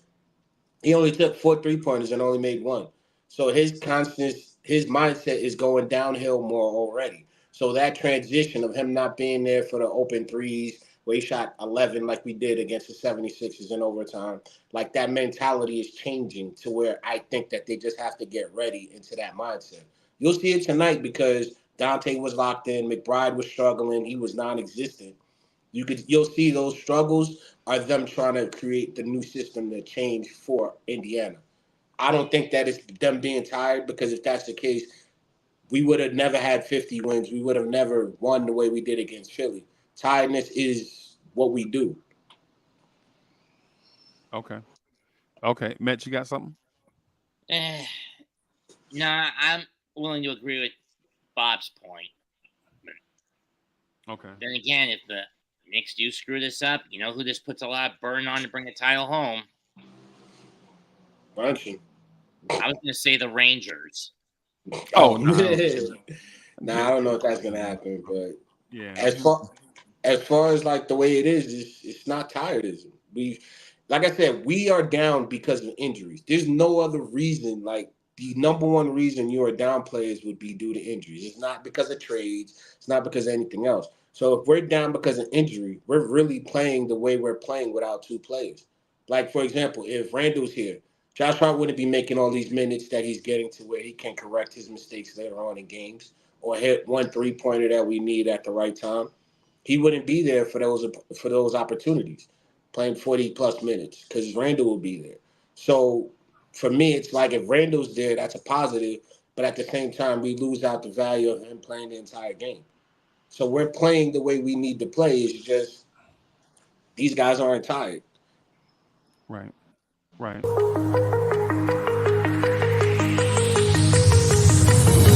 you remember how you held me then? Now you got me reaching out.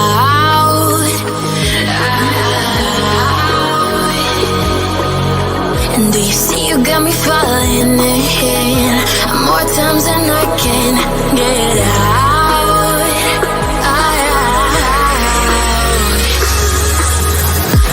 Down in the deep of my mind, I crawl for you and you're always inside.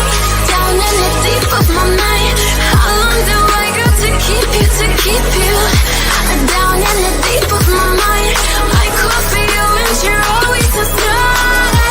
Down in the deep of my mind, trying so hard not to keep you, to keep you. Wiz.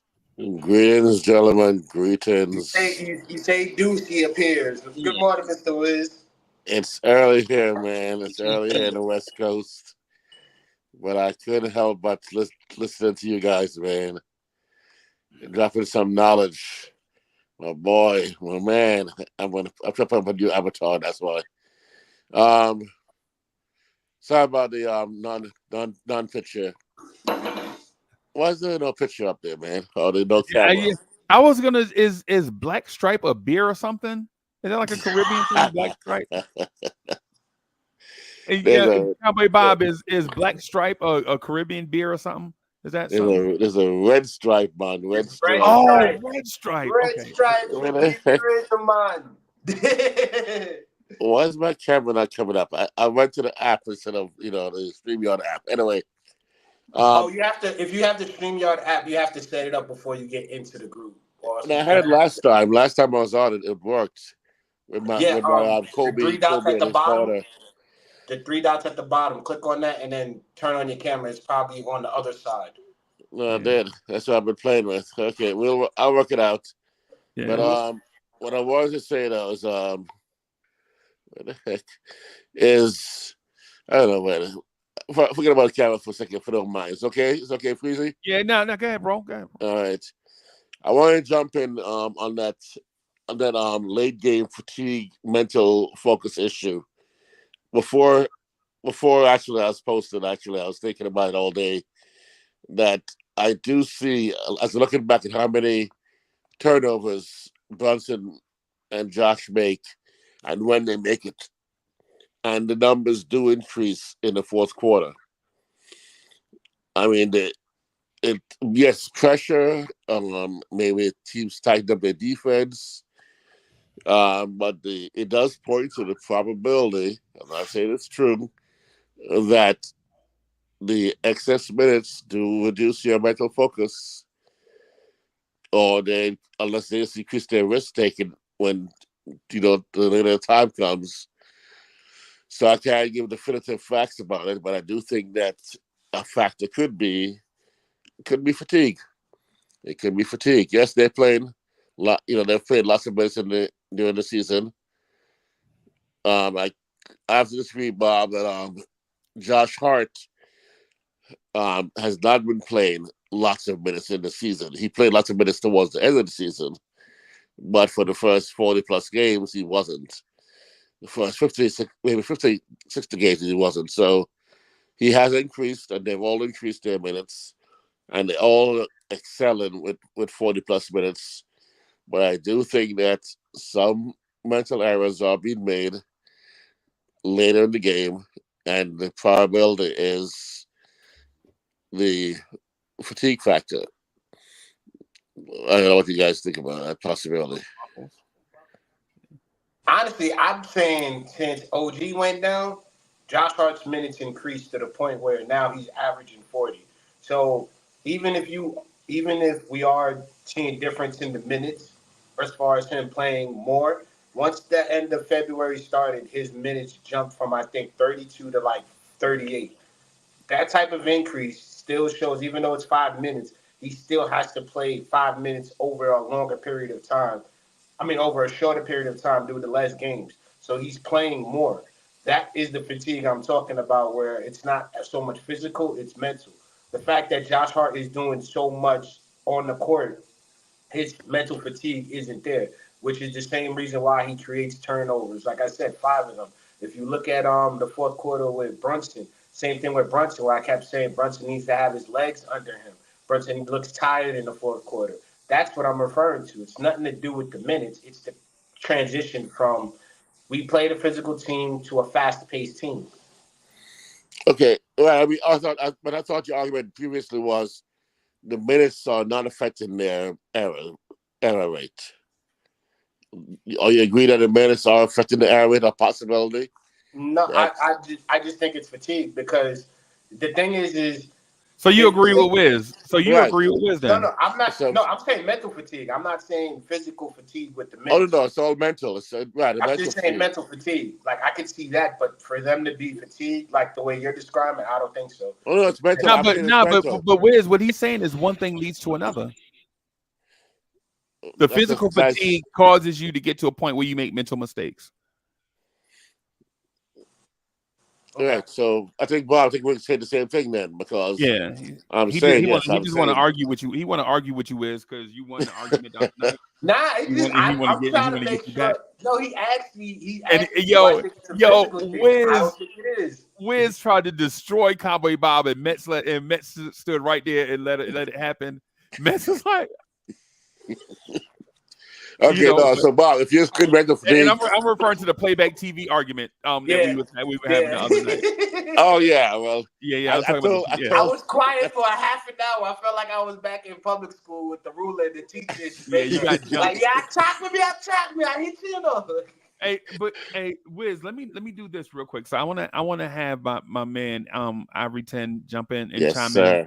But I also have a point, and I think what it's gonna do is I'm gonna be probably in opposition to y'all. So it's some foreshadowing there. Yeah, I know, bro. Hey, Wiz, listen, Wiz, I agree with you about 90% of the time. It's just the 10% that we disagree. You just won't let it go, bro. Like you feel like you got to win all the time. Ivory 10, what's good, bro? Hey, salute to everybody. Salute to the chat out there. Salute to the show. Salute to the early risers getting it done this morning. All right. I am super, super excited to talk to y'all today. A lot of things on my mind in regards to these Knicks. I was lucky enough to check off a bucket list item of, I was able to take a family member out to a game and look at that. Okay. It was a big moment, big game for us. We were excited to go. Big fans in the family. So it was exciting. But, fellas, I do want to add my 2 cents in. I brought up the subject of the playing time. I'll tell you the truth. I don't listen to the national media. I really don't. I don't have cable. I stream television, but I don't listen to, ESPN or any other news media. I spend my time on YouTube listening to Knicks content providers and listening to other stuff about cryptocurrency and Bitcoin and how important it is. I will tell you the truth. It's funny how, a lot of this playing time argument is happening. And of course they put out this survey at the same time about Tibbs and playing for Tibbs and why players like it, why players don't. It's all interesting, right? I think, different players like to play for Tibbs, like the role players, the guys that aren't used to really being relied on to give them everything. They love playing for Tibbs. Whereas I think a lot of superstars are challenged because, their concern is not playing time. They know they're getting their $40-50 million a year, so the playing time is not really their concern. What their concern is really their health. And when they see the minutes that Tibbs makes you put in out there, I think they worry about, or at least think about, their health, which is why I think they give him that grade. But here nor there, that doesn't matter. Tibbs has done amazing things for this franchise, and I'm not knocking him. I'm not here to knock him. But what I do want to do is keep an open mind about why players might feel that way. And I think that's possibly it. I think they might just be more concerned with their health. But anyway, when it comes to the longevity of our own team and our ability to play all these minutes and continue to be this effective, we'll see. We haven't seen guys do it before. So I'm not going to say just because we haven't seen it, it can't be done. But I will say it's going to be interesting. It's going to be tough. It's going to be real tough because our guys are small and we play physical. And it's interesting. It's going to be interesting. I think I think Tibbs may have to open up the kimono a little bit and get some of these other guys involved, but we'll see. Wiz, you ready for my thoughts on it? Thank you. For that. I appreciate that, bro. I appreciate that. Let me so I'm going to do the super chat real quick. So Rome from Far Rock, thank you for your generous contribution. Rome says, at work, but I'm here in the cut, and we appreciate that, bro. Yes. What I'm going to say, Ivory, is this. Bro, there are a lot of goofies on YouTube just spewing like fandom stuff, and it's not like strategic basketball stuff, right? So if you listen to like people say, yo, Tibbs needs to run 8-man rotation and consider 9 when we're up by a lot of points and all that stuff, when you hear that type of stuff, bro, those are my own assessments. Those are my own assessments. Right. They're my own assessments. When I played sports, I wanted to listen. I needed a breather, especially I think, Freezy, when you're on their level, these guys are so concerned with the level of their play. Our guys have been able to play at that level for a very long time now. Over the last month, we've been going real hard. Not just to play, we've been going pretty hard. Keeping up with that as the rotation shrinks is very, very difficult. I'm not saying we can't do it, but it's very difficult. And for Bob, for you to shake your head, that means you've never played the damn game. I mean, are you serious? I mean, let me finish my. So I'm gonna finish. Let me finish my point first, and then I think you're gonna come to the dark side, bro. Listen, I have a co-pilot seat right over here for a trip to the dark side, man. I got you bottled water and slightly chilled fruit over here, and climate control right over here for you to sit right here with me on our trip to the dark side, bro. I got you. Trust me, I got you. I'm gonna need the oxygen mask. Yeah, I got you, bro. I got you. Come on, bro. You know I don't have step, bro. So my thing is about the play more players thing is ridiculous, right? For one, the reason why in my mind it's ridiculous is player 1 on your player 10 or player 11, player 12 on your roster is not as good as a player as player number 1, right? First of all, let's make that clear, right? Just because you have a roster spot doesn't mean you have a rotation spot, right? Let's just be clear about that. Daquan Jeffries at 6'5", 220 is not Josh Hart at 6'5", 220. Let's be clear with that, right? Let's be clear with Jacob Toppin at 6'8" or 6'9", to whatever he is. He's not OG Anunoby, right? Let's be absolutely clear about these things. Dwayne Washington Jr. at 6'3" is not Jalen Brunson, right? Because you make the roster doesn't mean you're a dependable asset in a time where we need dependable assets. Facts. Right? To Wiz's point, I understand fatigue will make cowards of us all, right? Yeah. But in the accountability aspect, can you imagine Tom Thibodeau going to the press conference after he lost the game, right, and have to answer this question? Coach, in that crucial moment in the third quarter when Indiana was going on a run, why did you have Dwayne Washington in the game turning the ball over 3 times when you could have had Deuce McBride or Jalen Brunson in there? And this is Tom Thibodeau's answer. Well, the fans wanted me to go to a deeper rotation. I figured Dwayne Washington can get us 2 or 3 minutes and give Deuce and Jalen Brunson some time, and they got the lead and they never gave it back. Yeah, but Freezy, can you imagine Tom Thibodeau saying that, bro? Isn't And that then, what let he's me doing? finish. Let me finish. Well, everybody went, and I chilled out. Let me finish my point. But before y'all jump in, just let me finish. Can you imagine Josh Hart playing 3 straight quarters, 36 minutes, and Tom Thibodeau taking him out for the first 2 minutes of the fourth quarter and putting Jacob Toppin in the game, right? And Indiana taking the lead by 7 and Tibbs running back and getting Josh off the bench. People are going to say, Tibbs, why did you have Jacob Toppin in the game instead of playing Josh Hart? And Tibbs saying, well, Josh had played 36 straight minutes. I figured, Jacob Toppin can come in the game for 2 minutes and we'd be all right in a crucial game 2 at home against a team that won 47 games. I think what we're thinking is that everybody on the roster is equally talented. No, and they are not equally talented. Hold on, let me finish my point. Let me finish. I know. Listen, y'all were chilling, bro. I was chilling when y'all were cooking. Let him finish. Yeah. When y'all use Achua, you use somebody on the bench we never even heard of. We're talking about some guy we've seen do it before. We're not talking about somebody that we haven't seen. No. That's what I'm saying. See, the point that I'm making is y'all are moving around the deck chairs for this convenient guys get tired argument when you're talking about Precious Achua, right? The only reason why Precious Achua is even playing is because of injuries. If Randall was here, if Mitch was here, if Bogey was here, Precious Achua probably wouldn't even be playing. Who cares? That's the reason why That's the reason why I use the Jacob Toppin, Daquan Jeffries, Dwayne Washington argument. It's because now in this moment, bro, where we have injuries.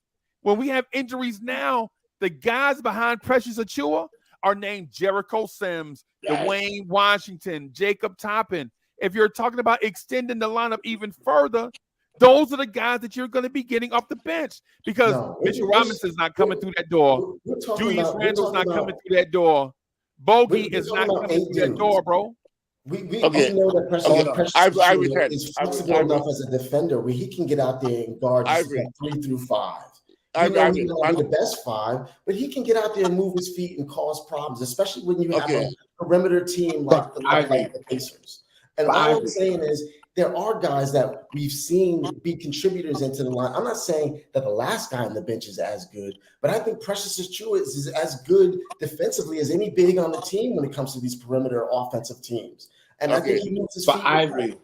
No, we'll come on. Let me go real quick. Let him finish. Mine is short. Go ahead. Mine is real short. So all I'm saying is I'm not saying let's bring in, one of the Daquan Jeffries. I'm saying, hey, let's utilize Precious Achua's quickness a little bit. We saw Mitch was struggling the whole time. Mitch was barely playing. So get these guys some minutes. You know what I mean? But Hartenstein has not been effective. Get someone else another look. At times, but to your point, that's going to happen tonight. That's going to happen tonight because Mitch is out, right? Hey, go ahead, Wiz. Wiz said he had something real short for you. Mine's real short. Mine is that I at any moment said substitute those guys. My point was I was making an observation, not a conclusion or a decision. I was simply saying I would rather have a broken leg, one arm Brunson on the floor than a Jacob Toppin. I was simply observing. Shared observation that their fatigue may be a factor in their error rate, not to substitute them. So when Alan and Sherman are talking their trash, all I'm saying is I'd play Mitch I'd play Mitch 50 minutes before I bring on one of those other cats. I would never play. Kevin Knox could be begging me. Fournier, Kemba could give me $1 billion. Well, maybe I'll take that. I'll take bribes. But if you pay me, I need it in put them Bitcoin. in, Though. I'll take exactly. But if you pay me to play them when it's in the fourth quarter, no matter how tired, if Brunson had Ebola and had to go to the bathroom every 5 minutes, I'd rather him put on some diapers and play tired and fatigued and sick 48 minutes every game.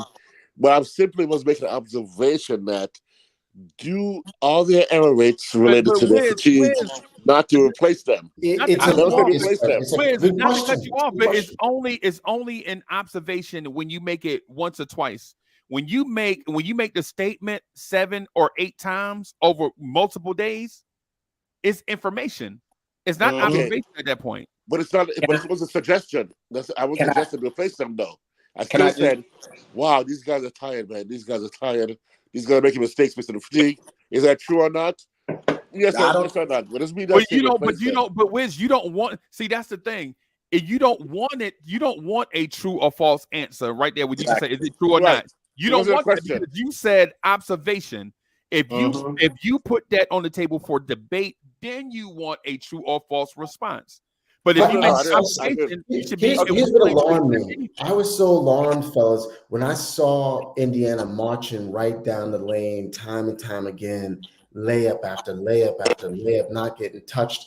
And I think that's obviously because we changed our defensive scheme, going back to a different scheme where we're not giving up the 3 ball as much. But what I saw defensively was a team I didn't recognize. Yes, that game. I mean, we couldn't get a stop to save our lives. I don't think Indiana could shoot any better than what they shot the other night. I mean, that was wild. Right. I'm sorry. I was just going to say Go ahead, Kababa. real quick, just to bring up the point. The reason why I shook my head is because everyone isn't built the same. The reason why you example- shook your head is because that's your head and you can shake it anytime you want. For one. That too. But for me, when we look at the guys that we currently have on our bench, they would not be starters. For example, Josh Hart would not be a starter, but he's in a starter role, and we're asking him to do a lot because we are injured. That being said, you're asking guys who haven't seen the court a lot to get more times during the playoffs. That's going to create a lot of different turnovers. Our starters alone are struggling. Josh Hart is struggling. He has 5 turnovers. Brunson had 3 turnovers. Like, our starters are struggling. Now you're gonna bring in guys who barely played the regular season and play into a higher pressure moment.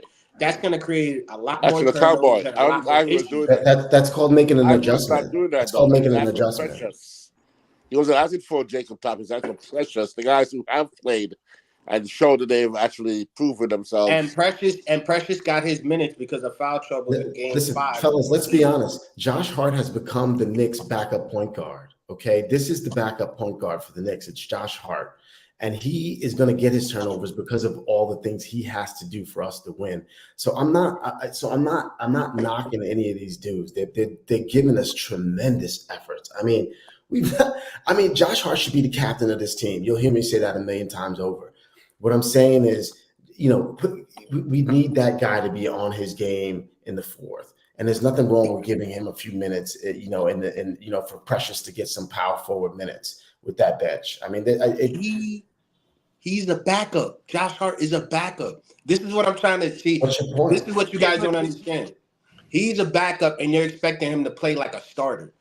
That's a uniqueness that he has proven throughout the season. Who on our bench can do that? No, what Nobody on our bench can we're pick up. saying is Tibbs isn't just expecting him to play like a starter. Tibbs is expecting him to be Superman.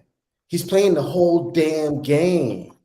Yeah, and that's one person off the bench, but there's nobody else he can rely on. No starters do that. None of the starters. None of the starters don't do that. Okay, Not every okay. game. I think y'all are.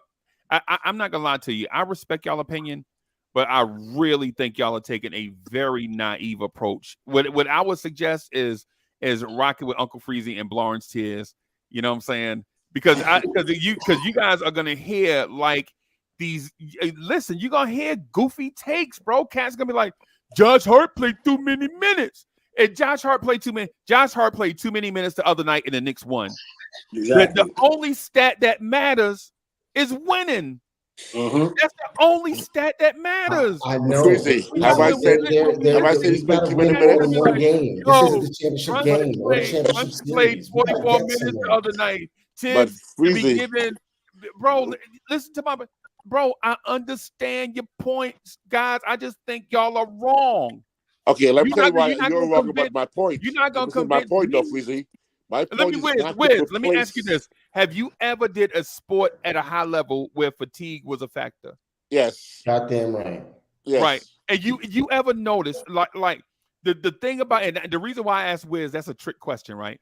The reason why I asked Wiz, right, that question is because Wiz knows as well as I know, when you get into the championship rounds, the things that makes a champion as opposed to a guy that's just playing is the champion's ability to overcome adversity and dig down deep and get into that championship mindset, whether it's boxing or football or basketball or bro, do you know, bro, when you watch soccer, the great soccer players, right, they dig down deep towards the end of matches. They have a gear that others can't get to, and that's what separates them from others. Right, that championship DNA that you have to forge and have in order to get to that next level. If you take that guy out before he can dig down deep for a dude named Daquan Jeffries, what are we even talking about? Okay, so now Freezy, again, let's go back to my point. I support Irish Head on using Precious, but I'm supporting him only because I think that's a valid point he made. Not that I would do it. Again, my point is not that we should replace these guys. I'm simply making a point that even at the highest level, even the best players at the highest level of play, after fatigue has set in, mistakes increase. Doesn't mean it should be replaced, because again, I'd rather at 10% Brunson than 100% Jacob Toppin. Okay, I'm not saying to bring any of those guys in. Those guys shouldn't even be considered, in my opinion. I would never go deeper. Even Sims, I hesitate to bring in. So I bring in Precious as my cutoff point. But if even Precious is a question mark only because of injury. So I'm saying my point is, can we agree that their error rate increased because it's just human nature? Is it a point or is it information? You have to clarify. Information. At first, Okay, you said information. and now you're saying it's a point. And I was telling you before, if you say it over and over and over again, it's a point. Okay, well, I'm saying over because people are saying things that I think are nonsensical to not say that fatigue does not factor into mistakes. And that's all I'm saying is fatigue factors into mistakes. Not that there's no solution we have right now for it. We have no good solution for it. All right, we have to play those guys. All right, hold on for just a second.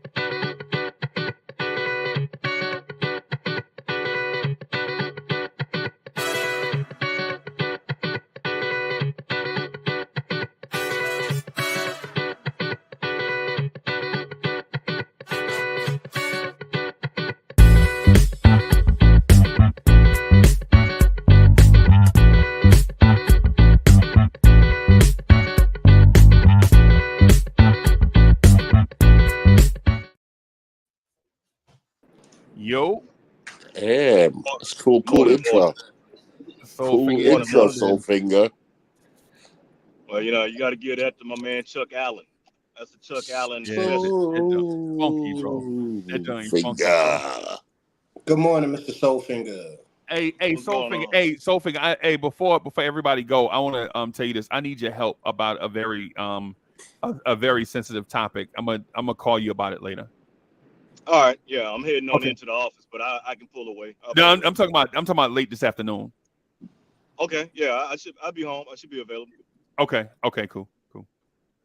Hey, go ahead, Ivory. I know Ivory wanted to jump in and rebut what Wiz was saying. Oh, no rebut. Listen, I just think that we're going to need guys to be a little bit fresher down the stretch of these games because we're making I just saw such The defense was so bad, fellas. I'm telling you, you all watched the game. You saw the game. It was off. We haven't seen it that bad in a long time, and it wasn't because Indiana's not that good. Indiana is not a team that just scores in the paint easily. They get all their points from the perimeter, chucking up shots, running up and down the court, and they looked as effective as we've ever seen any team against us. We saw a different game, Iverson. I ain't gonna lie, bro. You got to watch playback TV with us, bro. I promise you, it changes the game, bro. Look at the shooting numbers. Look at the shooting. They were 50-40. They were 50-40.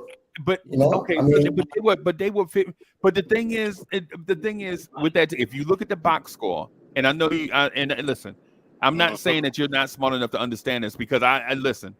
Of all the people that I rank you in the top 5% of the smartest people that come on, bro. You already know how. But in this case, what I'm saying to you is you can't go by the box score, bro. Right? You have to legit go by the fact that we shut down two all-star caliber guys and let their third and fourth option get off. Right? We lived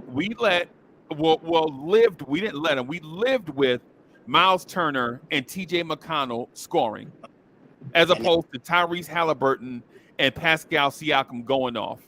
Yep. It's one of those you have to pick. Teams are too good.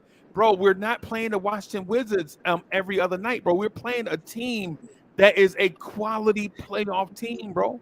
And to add, if you look at the second half, we lost in the rebound game the first half. The second half, we came back. And we dominated them in the second half. And we dominated as well as second chance opportunities. So and at the free throw line, that same lineup that was scoring, bro. They couldn't stop us from getting to the free throw line. The Knicks found a way to win. And that's kind of what they do. They found a way to win, but we cannot play the way we played the other night. But we think can. That we're going to win this series. I'm going to tell you right now. There's no way. I'm going to tell you why. Yeah. Their bench alone outscored our bench. But here's the funny thing: our starters outscored their bench as well. So this is the thing: if their starters aren't hitting the shots and they have to. Okay, Cowboy Bob is in the matrix. If you have to rely on your bench, that's a bad thing for you to do, because if you're relying on the bench, that means your offensive team, your first team isn't doing it. And if they're not doing it, it's because of our defense. That's why I say we can win, because they relied on their bench more than our defense was not good, my man. Our defense was not good by any standard. Okay, I disagree. Can I break it down? I can break down some plays for you. I think the defense was fantastic, bro. The block, okay, here's a perfect example. The block that Dante DiVincenzo got on, I think it was McCullough at the free throw line. He blocked it, passes it to Josh Hart. Josh Hart gets down court, passes it to Hartenstein. Hartenstein scores on a transition. That happened. OG on the sideline. I'm only doing highlights because everyone remembers. OG on the sideline. That pressure that Unc was talking about, where they were doing the fake screen and the D screen, and then they rotate to the corner to get that open three. That was what OG. No, he didn't rotate. He didn't rotate to the corner. He walled off the corner. He didn't rotate. He walled off. My fault. I forget the terminology sometimes. But even that created an opportunity to where we can get 2 points. So our defense was there because their starting guys cannot get off. So I'd rather rely on the bench than their starting guys, because, like Unc said, Tyler Burton goes off or anybody else, we're screwed. Their top 2 guys, that's how we lost. Their top guy is obviously not healthy. I mean, obviously Halliburton is not healthy. We saw a completely different player. Really? He's not healthy. He's a playoff team dealing with injuries. But whatever. Yeah. They can make whatever. It is what it is. Okay. Halliburton is not. He hasn't been Halliburton for a while. I think everybody knows that. I would say tag me in Halliburton. I'm tagging whatever the case. Y'all give him the pass. Y'all don't even want to talk about that. I'm telling you, man, these dudes were getting off. They were getting whatever they wanted. These shots were all they weren't. McBride in the lane from 3, they were uncontested. That's McBride made the mistake of not paying the passing lanes. McBride got exposed to defense. We turned the ball over like crazy. Let me point out this thing though. Okay, they were getting any shots that they wanted from 3, right? They finished the game 10 of 20 from 3. No, listen. You said 3 first. I'm just gonna address them one at a time. Both. Right. You said they were getting whatever shots they wanted from 3. They shot 38.5% from 3. They were 10 or 20. They were 10 or 26, bro. Right. And then we were like, they got whatever they wanted in the paint. We all know those points that they were getting in the paint like that came from one player. That's TJ McConnell taking Deuce McBride off the dribble whenever he felt like it. Siakam was doing OG, man. Where were y'all? Okay. Y'all ain't even saying anything about Siakam. Listen, Siakam was doing OG at will, man, in the paint. Okay. Where were Let me y'all, man? explain Like I to said, you. we did watch a new game. Can I just want to finish my point real quick. So Pascal Siakam was killing OG Anunoby, and Pascal Siakam finished with the game with 19 points. Exactly. Ooh, oh, 20 Pascal points. Siakam had 19 points. That was the major factor in it. 19 points, bro, is what we talking about. And We here's the talking thing. about 19 points, bro. It was all in the paint. They were getting everything they wanted. It don't in the matter. paint, It don't matter if he shot him for the locker room, bro. It's still only 19 points. Okay. And another thing, what I was gonna say is, if you look at our team as far as how we played, we had 40 rebounds. When we were already down. We also kept the assists the same at 25. So y'all are happy with the way the Knicks played? Hold on. We shot 53%. You're happy with the way the Knicks played. You're happy. Let me finish. I'm explaining to you why. We shot together as a team 53% from the field goals, and we shot 47% from 3, as well as 84% from free throws. 84%. We were barely averaging as a team 80%. So for us to play the defensive style we were and let their bench outscore our bench and our front team beat their team, strategically, yes, I like the way we played because they had to rely on people who were non-existent throughout the series. For example, what ended up happening is TJ McCollum got his shine or Siakam got plays. A lot of those TJ McCollum points was when McBride was playing man as opposed to the passing lanes. That's why he was getting beat off the dribble by McCollum, and McCollum was getting to his spots. So a lot of the things that was happening. Are you happy with the way the Knicks played the last game? Do you think Yes. that Hey, that's the recipe for winning, allowing them that they'll get those shots? You think if they shoot these numbers, we win going away? In this Did series? Dante not shut down Halliburton? Defense. You're not answering my question. Hey, Yes. fellas, You're not real answering my quick. question. Hey, That's Okay, why. hold on. So go ahead, Soulfinger. I just been sitting there listening and going back around. I got a question for everybody. Did But we win or did we lose? everybody don't answer. Everybody don't answer at once, though. Go ahead. Yeah, go don't ahead. answer. I got a question. Did we win or did we lose? That's a simple question. Did we win or did we lose? It's simple, right? We won. Yeah. So why are we talking about, well, we didn't do this and we didn't do that? Made the adjustments, right? Pull the game out, right? Clean up your mistakes, move on to the next game. We still talking about what we didn't do or what we did do, people throwing the ball away and all that. Yes, concerning, but bottom line, did we win or did we lose? I mean, it's kind of as simple as that. We make Okay, so Yeah, but if that's all we're going to discuss is wins and losses and not discuss the ins and outs of the game, what the hell are Right. we You doing can here? split it into the- Exactly. Hold on, hold on. Because the It's thing about more than is the W's. because the whole thing is we're bringing it up, you're going over the same thing over and over and over, but you're not going anywhere. Did they play bad in the No, we're beginning? not. Yeah, they wasn't the greatest. They didn't play the greatest, but Indiana came out with a little more intensity. The Knicks started out slow. CJ McConnell was giving Deuce the business. But you know what? CJ McConnell is the Deuce kryptonite. I can't take that claim, that phrase, I had to give it to Raw because I didn't realize it because it is. And I love me some Deuce, but he has a hard time. But you know what? CJ McConnell has always been a problem for the Knicks, even when he was with Philly. So you have some players that just got a knack for a team. It is what it is. You make your adjustments. All right. We're looking for other players to step up. Again, we're talking about, rotations and all like that. Look, man, Tibbs will make the move. You're going to look for players that hadn't got a chance to get a chance to play. We already know Precious is going to get his time.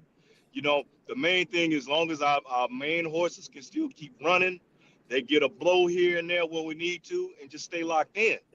But, for the most part. I think the Knicks are going to have to defend better to win this series. I think they're going to have to defend better because you can't give up 60-something points in the second half and think that you're going to run away with wins. Bro, they scored. That's why I said. That's why if you were, that's what I was saying. you make your adjustments. You from game to game, you make your adjustments and you clean up your mistakes.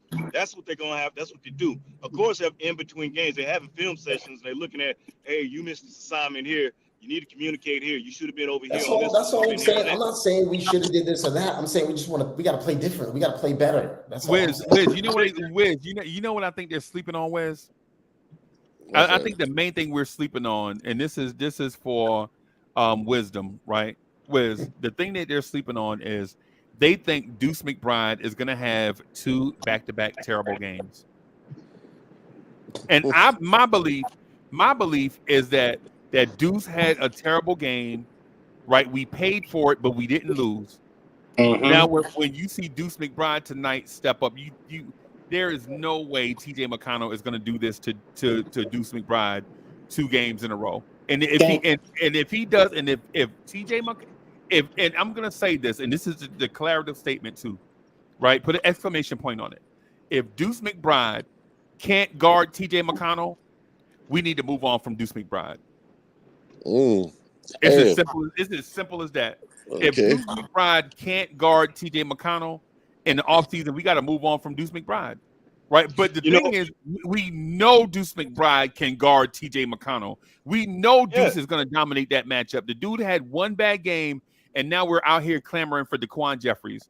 Play more people. No, are those okay? So let me just make my point about fatigue and stuff. Why I bring it up into play, and why Deuce is not going to have 2 bad games. You know why I want to have 2 bad games? Just like how I'm going to bring up 3 subjects. One is the tournament I had where I fought 3 guys back to back in a martial arts tournament was the solution was when I went back to training. I started training not for a round, wait for the guy to go next round. I started training back to back, and I did double what I did before. So instead of 3 back to back, fights, 3 rounds each, I fought 6 back to back. So therefore, I look back at my mistakes. I look back at not necessarily my mistakes, but the circumstances created the opposite rounds where fatigue was a factor, but somehow I pulled it out. I look back at soccer matches where I'm there in the 89th minute, and my coach is like, "Yo, man, we gotta get through this, man." And I'm like, "I'm good, coach. I'm gonna find a way to get a goal." Because I look back at that and go, what caused me to potentially not make that last shot? Was it fatigue? If it was, then instead of just training for 90-minute games, I trained for 180-minute games. So looking back and analyzing circumstances and looking at the reasons why mistakes were made is not saying that they should have bring Messi in instead of have me play. I'm better than Messi. I'm better than Pele. I'm the greatest soccer player ever, in my mind. So don't bring those guys in, and don't bring in those scrubs named Jacob Toppin. Let me play the 90 minutes.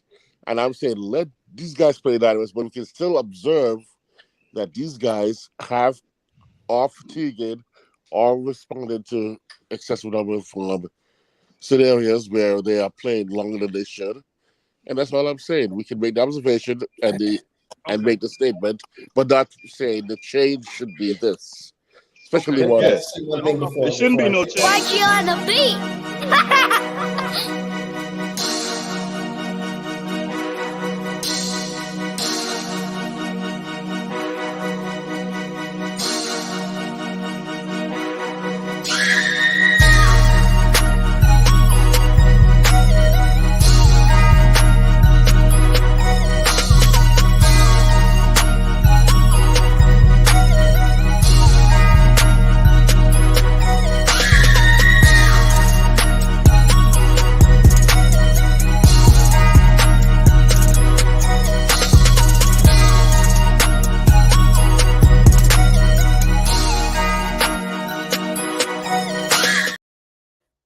Yo, hey, what is Soul? Y'all can hear me? Okay. Yeah, hey, King Ribby, what's good, bro? Soulfinger must have dipped out. Soulfinger, if Soulfinger there, man, come on back, bro. Hey, Wiz, Hey, you so Wiz I had just want to say something before I take off and go finish my 9 to 5, fellas. It's always a pleasure. Here's one thing I will say is that I think this team is just incredible. I don't know what is going on. We started off the year winning with Brunson doing this thing and Mitch being like this all-star. Then it went to Randall doing this thing. And then the middle of the year came and it was OG going crazy along with iHeart. Then it went over to we started off the year with RJ Barrett carrying us. Remember that? Remember RJ Barrett? We thought he had like 19 games and then he went crazy. and then he disappeared. Yeah. Right. And he was gone. So and then we saw DiVincenzo take over and start winning games along with Deuce. And then we actually saw Precious come in and play 45 minutes a game, giving us all kinds of defensive versatility. This team has found unbelievable ways to win that I just have never seen before, and how we've just adjusted and molded into a different team and a different winning team every time is just incredible. I don't think we can win playing the way we played the other night. We're going to have to play better defense. I'm going to tell you that now.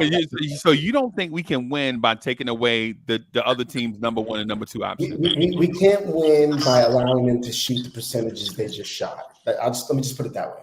Wiz, you hear that, right? Walking right down the middle, taking open shots. I saw them taking open threes and open shots. I solely blaming your boy, bro.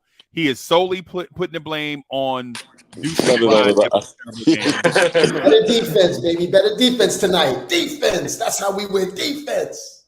Peace, fella. I don't know what game. Have a go with Mr. Ivory. I don't know what game you was watching, but the defense was there. It was actually, it wasn't completely there. 117 points is not our defense. Okay, but can I break down the defense that you guys are saying that wasn't there? Y'all gotta see. That's what I'm saying. You gotta put things in perspective. We can't just do the random fanboy internet stuff, bro. Legit, the Knicks took away their number 1 and number 2 options. And if I asked you before the series start, how do we beat the Pacers? Y'all legit would have been like, well, you got to take away what they do good. You got to take away their number 1 and number 2 options. We did that.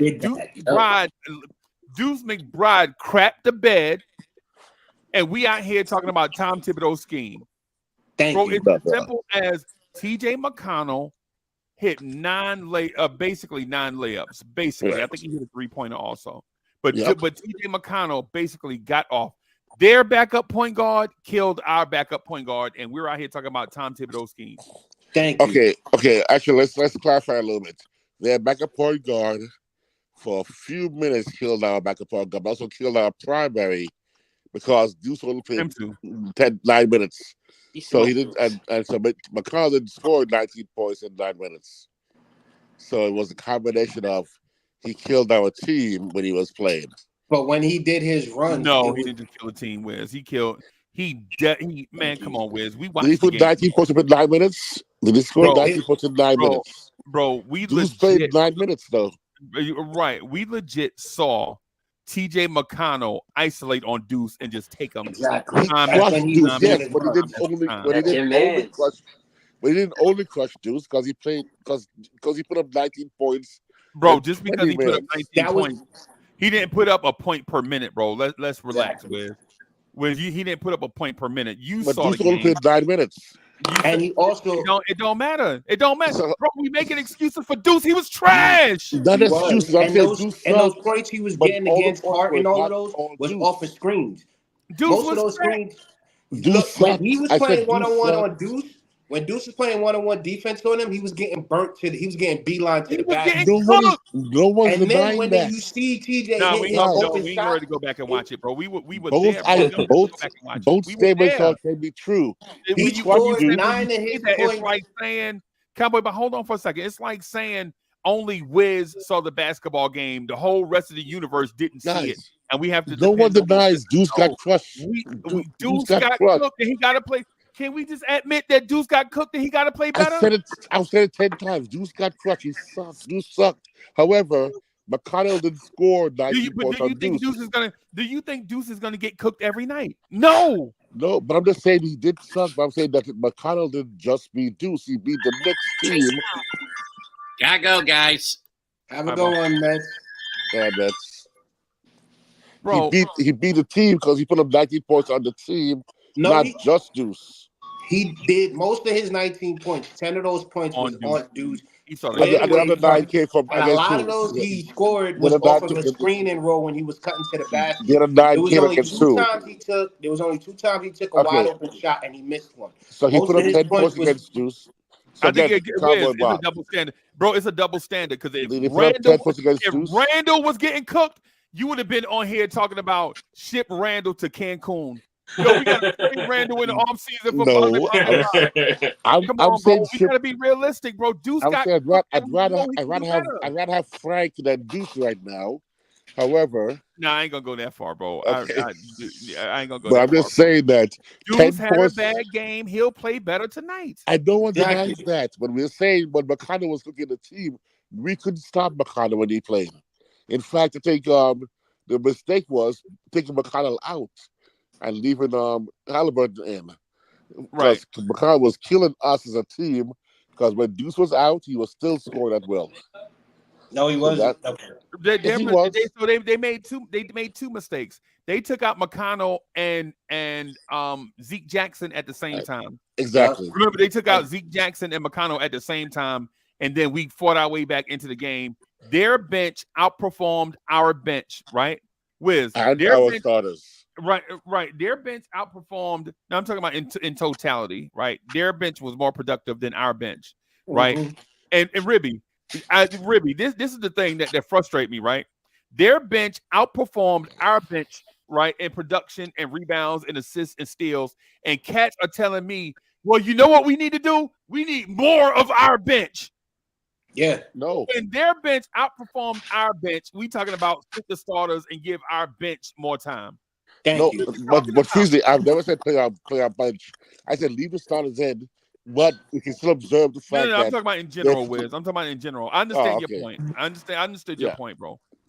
Right. I understood your point, and I think you made a great point. What I'm saying is in general, we can't make general blanket statements like, yo, Tibbs need to go further into the bench. And y'all saw how bad the bench looked in game one, and y'all want us to get more of that?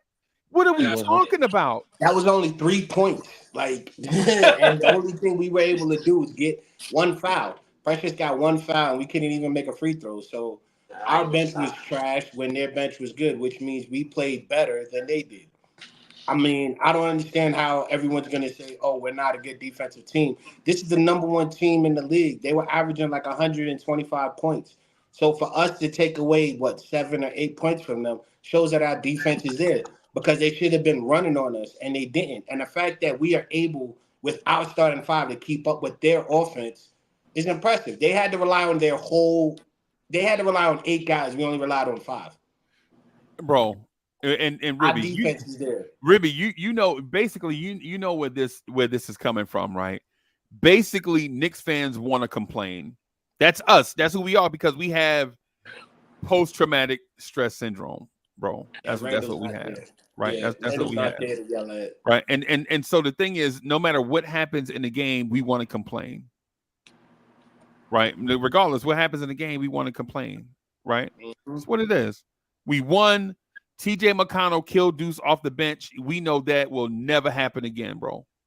We know that will never happen again, and we're complaining about Tom Thibodeau's scheme. Tom Thibodeau's scheme basically took Deuce McBride in our defense and put him on an island where TJ McConnell and Deuce McBride lost. We're gonna blame Tibbs for trusting Deuce now. That's what we're doing. That's what Wiz. Is that what we are? We're gonna blame Tibbs for trusting Deuce? No. Then what are we talking? Yo, we can't have it. We can't have it every way. Right? Like, Cowboy Bob, you feel me? Like regardless what goes on, we want to complain about something instead of understanding the fact that we won. Yep, I agree. Nah, I was glad with the win. Yeah. Move on to the next one. Yeah, I don't understand why it's like, oh, the defense we won. The way we played, we shut down. We found a strategy that worked for us, and we should be thankful because how many wins have we gotten in the second round? Last year was only 2. Now we're halfway there. We need to start enjoying what Tibbs is doing. And for us to rely on our bench, how are we going to rely on our bench when our starters is better than they? Like, this is what I don't understand. We're asking our bench to step up. when our 5 is better than their 8? Yeah. Why would we add 2 more people that could mess up that whole scenario? All that you need, one bad apple ruins it for the whole bunch. So where you guys are sitting here saying McBride had a bad game, which he did, that's where you guys are saying, oh, they took advantage of our defense. That's when he had his bad game. Now with Nobody, not to cut you off. Nobody talked about Halliburton bad game. Bro, that's what I'm saying. Like, yo, he had the worst game, to be honest. Like, that's what I'm saying, bro. Like, yo. So for the most part, it's our like, strategy was impeccable, bro. Exactly. That's what I'm saying. We could win, especially if McBride isn't going to have another bad game. And here's the thing.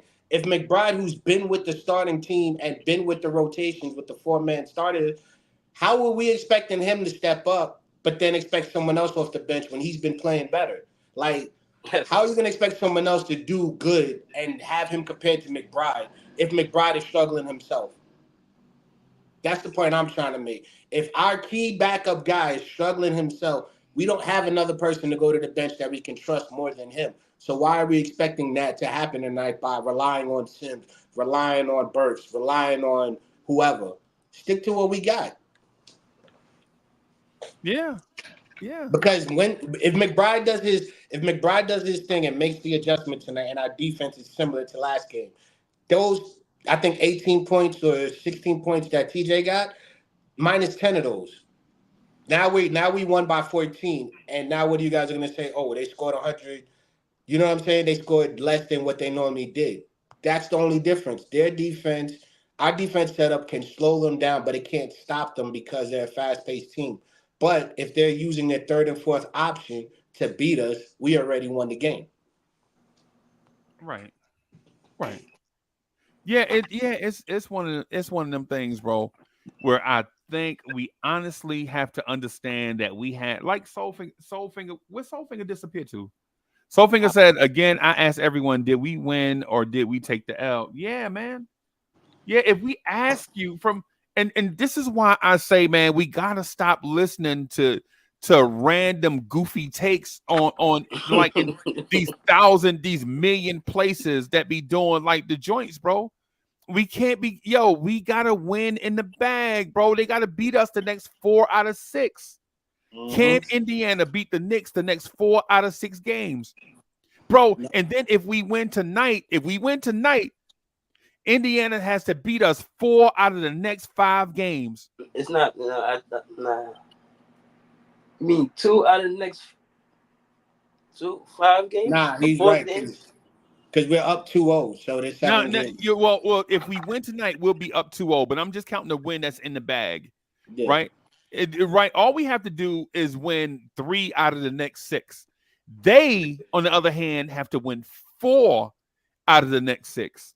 Exactly. Right? You know what I mean? So it's one of them things. Can Indiana beat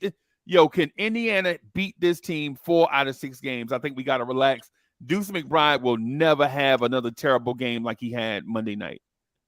Yeah, I agree. Yeah, because think about it. If TJ McConnell has a regular TJ McConnell game, right?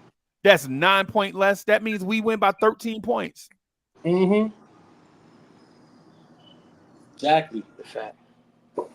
Exactly. Yeah, man. Let's keep things in perspective, bro. I think what happens is and no disrespect to people that love doing stuff on the internet, man. We love you. I appreciate y'all for providing content and all that stuff.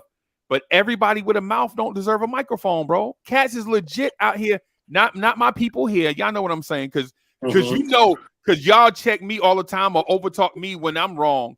And I will say the same thing for y'all. It's called accountability here. Here we be accountable to each other. Cowboy Bobby showing up with like 4 pages of notes, bro. Yep, and I didn't even get off 1 page yet. King Ribby will legit be texting me behind the scenes like, "Yo, you crazy?" You know what I'm saying? So it's one of those things, bro. When we get out of pocket a little bit, we have people here that'll check us like, "Yo, man, you wildin'," right? But what I'm saying is, when you have people say, "Yo, I would rather have 35 minutes of Josh Hart and 13 minutes of Jacob Toppin," they crazy. I disagree with that. They crazy, bro. right? I agree with that. Now, by the way, I'm not going to claim Deuce for another bad game, by the way. He's a young kid who's played in probably a total of 80 pro games, minutes-wise. So, again, in my mind, Deuce is still first real playoffs as far as getting real time.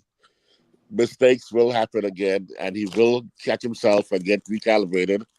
So I'm not going to say he'll have another bad game, but he will adjust because Tibbs is the master adjuster in between games. Maybe a little flawed during the game. Is he the grandmaster adjuster? Ah, see how we go. Yes, sir. From the Bronx, well, no, from Brooklyn, the greatest borough ever, Brooklyn, BK, in the county of Kings. Let's get it. But I mean, again, I'm part of this team. I think we can go all. I'm talking about. I think we can beat Minnesota, who right now I think is the one to beat. Right? Okay, so you looked nice last night. I don't think Boston. I fear Minnesota more than I fear Boston. That's not that. Yeah. Okay. I think let me do this real quick, Wiz. Not to cut you off, Yes. but we got a superstar backstage, and you know how Uh-oh. these superstars are when they be backstage, bro. They be waiting, and then they be texting you behind the scenes like, "Yo, man, you had me waiting backstage for 18 seconds, bro. Man, I could have cut my grass in 18 seconds."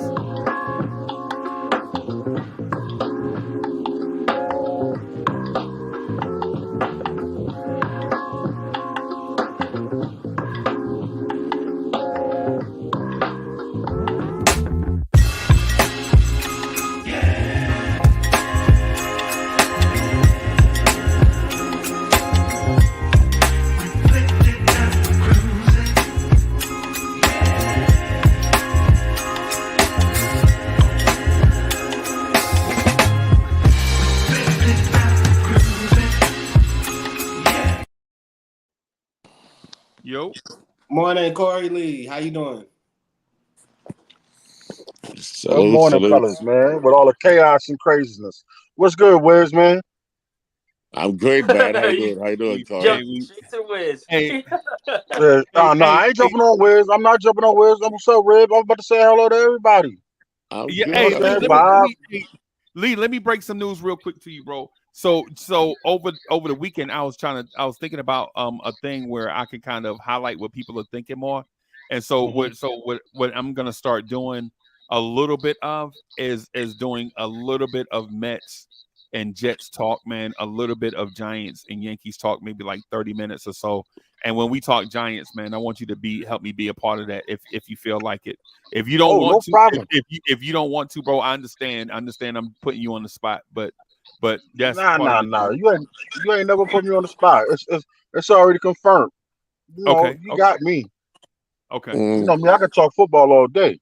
Okay. All right. So because You know what I'm saying? people have been asking me for years, bro, and I was like, nah, I don't know.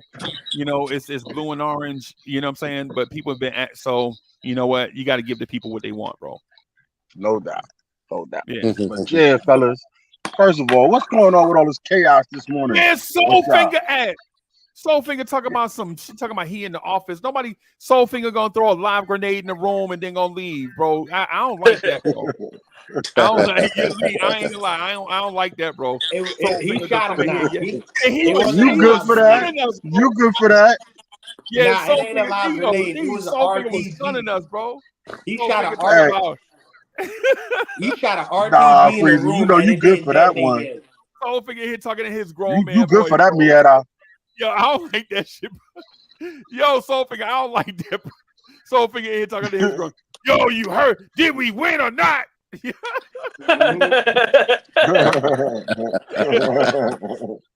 I know. RPG in the room. Hey, Wiz, man. It's too Go early ahead. for the curry. I told you. It's too early for the curry. Well, man, you guys don't understand the logic of, again, Man, get the Aki and saltfish this morning. mentality. I always play by looking at my past and then learn from the past to go for the future. It's not a complaining or a cry of fear or anything. It's like, How do I learn? I look at the past mistakes and learn, and then do for the future. So I look back and go, hey, how can I fix this? I fix it and I get better. I call Knicks in 5. I call Knicks championship. I'm calling Knicks winning the championship this year. In fact, when Freezer said 6 to win, I'm saying 60. We're gonna have 6 to 6 wins this year. Yeah, I'm calling 6 to 6 wins. You called it right last year. I told Queen B that yesterday. I'm calling 6. 60 plus this summer, bro. So anyway, so my call of 6 to 6 has been Lee. Let me ask you this: Did Tom Thibodeau do a great job by taking away Indiana's first and second options by trusting Deuce McBride to guard TJ McConnell on the island, or should he have not trusted Deuce McBride and just went with and made an adjustment there? First of all, Tom Thibodeau let me tell you something. Tom Thibodeau has done an amazing job all year long. I don't care. To be real, even though the players play the game, as far as him coming up with schemes, adjustments, and everything to have us in this position right now, Tom Thibodeau has been doing. He's clicking. He's been clicking. You know what I'm saying? Not only just that, needless to say, that's tonight. You know what I'm saying? All that blood clot crying we doing about Deuce McBride, he's gonna make the adjustments. So Deuce McBride should be able to fit into what we got going on. Should. Now it's up to Deuce McBride to do his part. Knock down the shots, play the solid defense. You know what I'm saying? Getting those passing lanes like he normally does. Do the things that he does well. You know what I'm saying? This situation right now, we ain't got no time for it to be too bright for him and all this like that. You know what I'm saying? It's pull up your big boy pants and get out there and play basketball. You know what I'm saying? F all that. It's because he only got 3 minutes and he in his rhythm. When he got out there, he didn't do what he was supposed to do.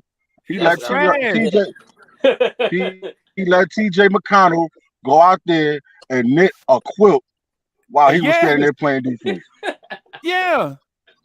But do you expect Deuce to be like that for the rest of the series? No. Oh, hell no. No. I don't know. No. Because one thing about our team, hold on a second, it's not even about him. It's one thing about our team. Tom Thibodeau keeps us so prepared. And he shows you and he sends you the information on where you went left. It's up to you to do it. It's like being in a classroom. You know what I'm saying? You in college. This is a professor. You know, matter of fact, everybody right now on this team is in their doctorate program. If you understand what I'm talking about. Yeah. You understand what I mean? Yeah. Not everybody. Out here, you're learning. Not Jacob top end. He's in kindergarten. But Wiz, and Lee, here's the thing. You're not with I'm sorry, not Wiz, but Lee, you know how I talk to you about Giants fans always killing Evan Neal? You know how we always Giants fans talk that they hear a random thing on the internet and don't know football, and then they be like, Evan Neal is trash. Bro, for one, Evan Neal is not trash, right? Nope. For one, Evan Neal is not trash. Hell no. Now, the scheme that the Giants offensive line runs might be trash because they have inexperienced guards and center play, right? And so basically what that does is it put both of your tackles on an island, right? Thomas, the other guy, is going to take on the best pass rusher. And now Evan Neal has to pinch down, right? Because the rest of the line is squeezed down and a guy goes around Evan Neal. That's not Evan Neal's fault. The quarterback has to get the ball out of his hands because of the offensive line call. If the quarterback gets sacked, knowing that you don't have pressure on the other side because you got to stop pressure up the middle, that's not on Evan Neal. That's an offensive line call, right? Cats be killing Evan Neal out here because they don't know what they be looking at. It's the same thing with Knicks basketball at times, right? Like we legit out here talking about such and such got killed to Tom Thibodeau's defense. If your team can't beat the Pacers because you shut down Halliburton and Siakam and you lost because TJ McConnell got off, guess what? That's a personnel issue and not a coaching issue. Because the last thing you want to do The last thing you want to do is change your assignment off McConnell and start letting Tyrese Halliburton and Pascal Siakam get off. Facts. Exactly. We gotta relax, y'all. We gotta relax. We gotta look. We gotta make sure that we understand what we're watching. Tibbs is saying, "Will if we can't beat the Pacers, if TJ McConnell is their guy, then we don't even deserve to be here." Facts. Right. And the thing tonight, and Wiz, the thing tonight, I'm gonna say to you about Deuce, right? The TJ McConnell adjustment is so simple, right? It's so simple, right? All we have to do is stop TJ McConnell from going right, force him to go left into the paint towards our shot blocker, right? We allowed him to get to his right hand and go right. All we got to do is shade him right and make him go left towards the shot blocking. And now you're talking about a 6'1" unathletic guy going into the paint to have to jump and finish over a 7-footer. And switch hands. Quick question. How did TJ McConnell do during the season against us? Oh, come on, man. Come on, man. Answer the question. Come on. No, that's irrelevant. That was a brand new season, bro. Hey, Wiz, what's the point? Why would you ask us that, Wiz? What's your point? Because that was what he's been doing all season. So therefore, it's not easy to kind of do it because we knew that. We have tape on him. It's not easy. I'm not saying we can't do it. I'm saying it's not an easy thing because obviously we must have watched the tape. We must have told Deuce, cut off this, do this. And obviously he still got it. So it's not easy to do it. Because again, this guy is still an NBA pro who has He's a professional. Don't say that. Don't say that. What? Don't say that. Don't do that. Don't do that. Hold on a second. Hold on a second, Wiz. Before you go into a long diatribe. You know what I'm saying? Listen, bro. Do not write little boy excuses for grown ass men. So why did we not stop? You know what I'm saying? Why did we not Don't stop do that. this first game? I don't understand how 19. Because he got cooked. Why? Why we know how to stop him. Hey, Wiz, right? Wiz, did you? I'm gonna just ask you this. You know, I respect you, bro. As a matter of fact, I have love for Wiz, bro. On like that intellectual Much level, love. like Wiz is like one of the smartest dudes on YouTube, bro. And these are facts. But Wiz, did you fact check the TJ McConnell thing? Because I just fact checked it. You know me, bro. Mm-hmm. I'm asking the question. That's why I asked the question. Did he or did it not? No, he did. No, he did not. He did not. Okay, so TJ McConnell did not kill the Knicks. If 10 points is killing the Knicks in the regular season, okay, then he killed us. But in that one game, he scored 19, and when in the regular season he scored 10 or 10 and a half. Why is he? But he's been killing Deuce though, right? I'm talking about rumors. I didn't think he was killing Deuce in the past. I'm hearing this for the first time that McConnell is a Deuce killer, and all of a sudden I'm like, really? McConnell's a Deuce killer. I'm a is a Deuce whisperer. Hey, Wiz. What I want to say to the let's just strike the Deuce the TJ McConnell thing from the record, bro. We don't want to throw out stuff that might be nebulous and borderline not true. We'll just say there we go. That's what I'm talking. Because that's what I've been hearing all before I've been hearing that for the past few days. McConnell is a Deuce killer, the Nick killer, and now he killed us. But Wiz, if we striking it from the record, we ain't gotta. That's what I'm saying. You can't listen to random. You can't listen to random fanboy hollering stuff on the internet, bro, about stuff that's not true. The man averaged 10 points a game for the Knicks during the season, and he got 19 in the last game. And dudes be saying TJ McConnell has been killing us all year when it's not true. Yeah, okay, good. All right. That's why I'm saying that's why I'm saying this right here is a legit sports channel, right? It's a fans channel. Right, but it's legit. We try to speak intellectually about things that occur and strategically. If you want the rah channel, this ain't really the place to be for you. But if you want facts and you want statistics, analytics, if you want smart people making smart basketball takes, this is the place to be. right? Okay. But the Excellent. fact that the TJ McConnell, and no disrespect to the audience, all of y'all watching us on YouTube, because I want you to be here, but it's not really in my DNA to shoot y'all the gas. I'm not gonna pump y'all full of, like, you know, saying that stuff. I'm not gonna shoot you the gas. I'm gonna be straight. D'Angelo, no. D'Angelo been around for like 2+ years. Bro, I'm Hey, not. listen, since you started this show, you've been talking fact, Freezy. And I don't want to hear that. Everybody's tired. We got to keep these guys fresh. We're in the set. Hold on. Let me hang up on this. I'm sorry. I'm going to say something, Freezy. I know you're. Listen, we have gone all season long short-handed, and we got to set. We did second seed, okay, with this team. They're all fight, all effort, and that's what's going to happen. Listen, Robinson's out. Well, listen, we got to figure something else out, and we're going to have to go. And all the counts, like you said, is a W at the end of the game. Right. That's it. I don't want to hear that. Tibbs is not going to change anything. He's going to put the Precious to make up for Robinson being out. That's it. But who are you going to talk? Oh, well, you know, he's got to do this. He's got to do that. Tibbs, no. We're going to do the same way that he's going to get Coach of the Year. He should get that for what he's done. We got Brunson. We got our guys. Listen, this is what we're going to roll with. We're 1-0 right now in the second round. We're planning to go 2-0 tonight with the guys that we got. I don't want to hear that. Oh, well, we got to keep this guy first, that guy first. I don't want to hear that. No, this is it. The gig is up. Oh, we got to do this. Freezy, you've been right from the beginning of this show. So, but somebody got an echo going on. Y'all hear the echo? Somebody, is that okay?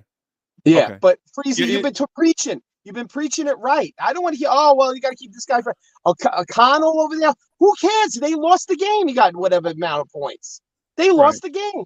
We won. That's it. Yeah. I love Wiz, but Wiz, come on, man. Come on.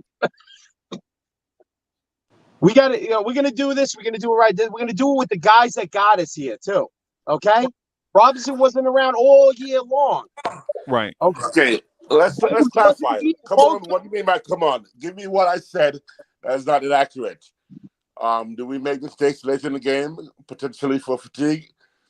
Observation says yes. Did I recommend a solution other than these guys just got to dig in and just stay focused? Right. I didn't say bringing no scrubs off, number 11 or 12 or 15 play on the bench. Wiz, I understand where you're going, right? The point that I was making is, my belief is there is a such thing as the heart of a champion. I believe that exists. Now, some people don't, right? Because some people believe in strength in numbers, right? Some people believe in strength in numbers. I believe in the heart of a champion, right? Like, and if you don't believe what I'm saying, the deepest football team that I've ever seen in my lifetime had 2 or 3 guys at every position was the 1990 Buffalo Bills, right? They had Thurman Thomas, Kenneth Davis at running back. They had like 4 corners. They had 2 hard-hitting safeties. They had 2 pass rushers, Darryl Talley and I think it was Cornelius Bennett, right? They had all this stuff Buffalo had, bro. The K-gun offense, they had all the stuff at their advantage. But you know what they didn't have? They didn't have the heart of a champion, right? The Giants were losing that game. They threw a 3-yard pass to a wide receiver on a 3rd down and 9. And you know what that wide receiver did? That wide receiver took that 2-yard pass and got 9 more yards, bro. That's hard. That's hard. That's what you gotta have. When teams at this level, what separates teams at this level is hard. And the ironic part of it is we have 2 starters with the word heart in their name. That's the ironic thing to all of this, bro. We're talking about, Josh Hart can't play 48 minutes, man. I need to see some Daquan Jeffries. What are we talking about? Yeah, what are we talking about? We're gonna sit a dude with all the heart and bring in a guy, bring in a depth piece. No heart. Yeah, absolutely. Preach it. That's it, man. What are we talking about, bro? We got to get away from the. We got to get G away. Leaguer. Yeah, we got to get away from these sideways, random internet conversations, bro. Yeah. So anyone actually who's recommending that we bring in anybody deeper than Precious and even a Simmons questionable, we should ban them from the channel. I'll personally ban them and go to their house right now, because those are statements that I think are absurd. Anyone who doubts that my belief in the Knicks, when I've been predicting 5-5-5-5, is mistaken about my thoughts about the Knicks. I predicting 5. The reason why I even say 5 is because I think I give respect to that team because they have some players who may pull a game out, but I don't think Pacers are one of those guys. I think Embiid was one of those guys who could help them win one game. I know they won 2, but I knew that he helped them win 1. I think I'm going to give Boston some credit because they have 2 guys, actually 3 or 4 guys now, who could help them win a game. But I'm saying we could do it in 5. Right. And then Minnesota, I think again, obviously we got an Ant-Man, but they got a soft cat who is nice, and they got a limited center that I think we can also beat in 5. So again, if you think I doubt these guys the way they are, exactly as they are, 6 or 7 deep, can win the championship, you're not looking at the right ways, because I actually would want to say to Freezy, your 6-win prediction was short of 6. We're gonna have 6 or 6 wins this year, and so your prediction will come true in 60 wins. But I'm saying 6 to 6 is the number we're gonna hit this year, and that only way we do that this year is a championship. Hey, Wiz, let me ask you this, and this is one of the things.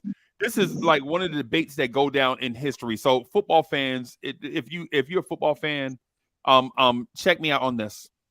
Over the years, I have people to tell me that Barry Sanders is a better running back than Emmitt Smith. Right? People are like, man, if Barry Sanders had Emmitt Smith offensive line, Barry Sanders would have rushed for 400 yards a game. You know what? That goes back to, and D'Angelo can speak to this too, because I think D'Angelo is in sales also. It's a skill versus a will argument. Will you do it, or do you have the skill to do it? There are plenty of people with the ability to do it, but will you do it when times get hard? Will you fight through adversity? When you get told no all day, will you continue to work that day or come back the next day grinding even harder than the day before? And that's what it is. If you ask me Barry Sanders versus Emmitt Smith, I'm taking Emmitt Smith all day long. You know why? Because Emmitt Smith may have not been as talented, but he had the will to get his team to these places. Right? Emmitt Smith won 3 Super Bowls. Barry Sanders has 0. Emmitt Smith been to the playoffs numerous times. Barry Sanders went a couple of times and they lost to the Green Bay Packers when the Packers wasn't even good. Right? This is what I'm saying about the Knicks and the Pacers. We're talking about Josh Hart playing 47 minutes versus Aaron Nesmith playing 25, 30 minutes. So what? Who cares? Amen. 48 minutes of Josh Hart helps us win.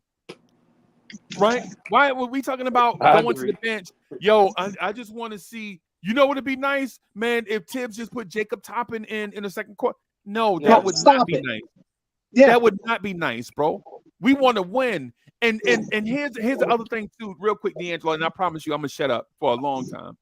Right? Never. I promise I'll shut up for a long time and let everybody else cook.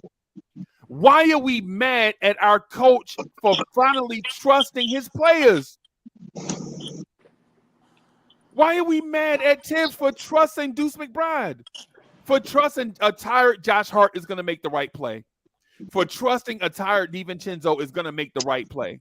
Why are we mad at Tibbs for trusting his players? Have we not been in a situation before when a coach did not trust his players and we lost? That's not, I ain't gonna say nothing else. Y'all go ahead, bro. I promise. You're on fire, bro. That's it. You said it. That's it. I mean, come on now. I mean, these guys will run through a wall. We got some special players on this thing that will run through a wall with Tibbs right now. Okay? And there's not many guys in the league could do what Hart's doing. Getting rebounds like a Rodman would? This guy at his height? Come on, man. You want this guy out on the floor, and he's willing to do it. God bless him, man. He's doing it. And these guys, I mean, listen, we got guys that will run through a wall for Tibbs right now, and they got heart. Not to be no pun intended with his name and stuff like that. We got that with these guys, but you can't be I got to brush off the dust off of Burke's chair or whatever the hell it is, and Burke's gonna make a difference, and all these other guys. Come on now. Okay, you want to spot him a couple of minutes and he misses a handful of things. But we go to war with the guys that we got. We are here for those guys. There's guys that are we're worried about their tired, they're this, they're that. They're getting too many minutes. No, we're here now. Not to take the words from Miranda, what he said. We're here now. That's it. We got to do this. What we got. And they're not going to bring in guys that haven't seen the light of day on the court all season long. That's a stupid argument. It's stupid. That's it. That's all I got to say. I'm getting agitated with this. This is it. I mean, we haven't had Robinson all goddamn year. Right. What's that? No, go ahead, bro. No, I mean, come on now. I mean, you're going to start worrying now, hit the panic button? That's it. What are we going to do? The cards are where they are. That's it. We're going to have to do what we got to do. And I'm sad. And we're going to go to war tonight. It's not going to be easy. It's going to be like a 1 point differential. That's what it's going to be. It's going to be like every series we go past there. God bless us. We get past the series. Good. Because I think we are. I think we got enough. We'll take care of it. Yeah, man. So that's it. That's all I got to say. Cowboy Bob wanted to jump in. Go ahead, Cowboy Bob. Nah, I was just gonna say, like, regardless of the outcome, we won, and our numbers as far as the teams were up. As far as production, we were there. They had their moments. We can't stop every single play. So with that being said, if tonight we play the same way we did last night, we're gonna be fine. Also, with that being said, the expectancy of what Josh Hart is doing cannot be replicated throughout the league, period. So the fact that Tibbs, I hate to say this, because I questioned his not his adjustability, but his how he trains players. He may not train or develop players well, but he gives them a good enough opportunity to where they can depend on themselves. For example, McBride, we depend on him to do what he does. We depend on Josh Hart to do what he does. And Tibbs deserves to get credit for that. So right now, yeah, we may have a problem with an 8-man or a 7-man, but if we were healthy, he'd be running through a 10-man rotation. So my best thing is we are going to win, not just because the players want to play for Tibbs, but it's because of the scheme he prepared and how our defense is set up. They could hit 40% from 3, we still can win. That's all I have to say. And salute to Tibbs. Keep up the good work. Okay. Lee, what you got, bro? Play solid defense, grab the boards, control the tempo. You know what I'm saying? What we've been doing. You know, I believe in I trust and believe in Tibbs. Tibbs has brought us this far. You know what I'm saying? Why question him now? You know what I'm saying? Right. That's been my biggest issue. You know what I'm saying? And it also too, you can't just because we have the rough patches that we have in games. Listen, I know a lot of us want to win by 30, win by 20, win by 10, have convincing wins. I don't care if we win by half a point. You know what I'm saying?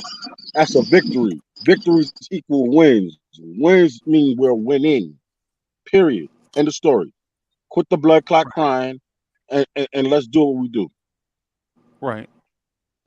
Hey, so everybody, I gotta get out of here, man, to get some stuff done during the daytime, bro. Hey, if listen, for those of y'all that want more Knicks conversation and all that stuff, I think Jigga is on Hecknum channel. I think they rocking and rolling. You know what I'm saying? Heck is my brother, man. I'm gonna go over there for a little while I eat breakfast and then, you know what I'm saying, get back to it. So support those guys, man, best you can. At some point we're gonna start doing a little bit of Giants and Jets talk, a little bit of Mets, a little bit of Yankees talk. I'm here just because y'all been asking me for so long and I didn't want to do it, but it's one of those things where, you know, if that's what y'all want, man, bro, we'll do that stuff. But remember, I'm Knicks to the dying day. right? Amen. I'm Knicks to the dying day, bro. So thank y'all everybody for coming through and rocking with us. And I promise y'all, when we do the Jets and Yankees and Mets and other teams talk, bro, it's gonna be coming from a knowledgeable perspective. We're not gonna, it's not gonna be one of those things where we're just gonna have people up here rah rah rah. We're gonna be talking that real sports talk here. So peace, everybody. Thank y'all everybody for coming through and rocking. Hey Lee, I need you for a few seconds, bro. If you got a couple seconds. Yeah. Oh. All right.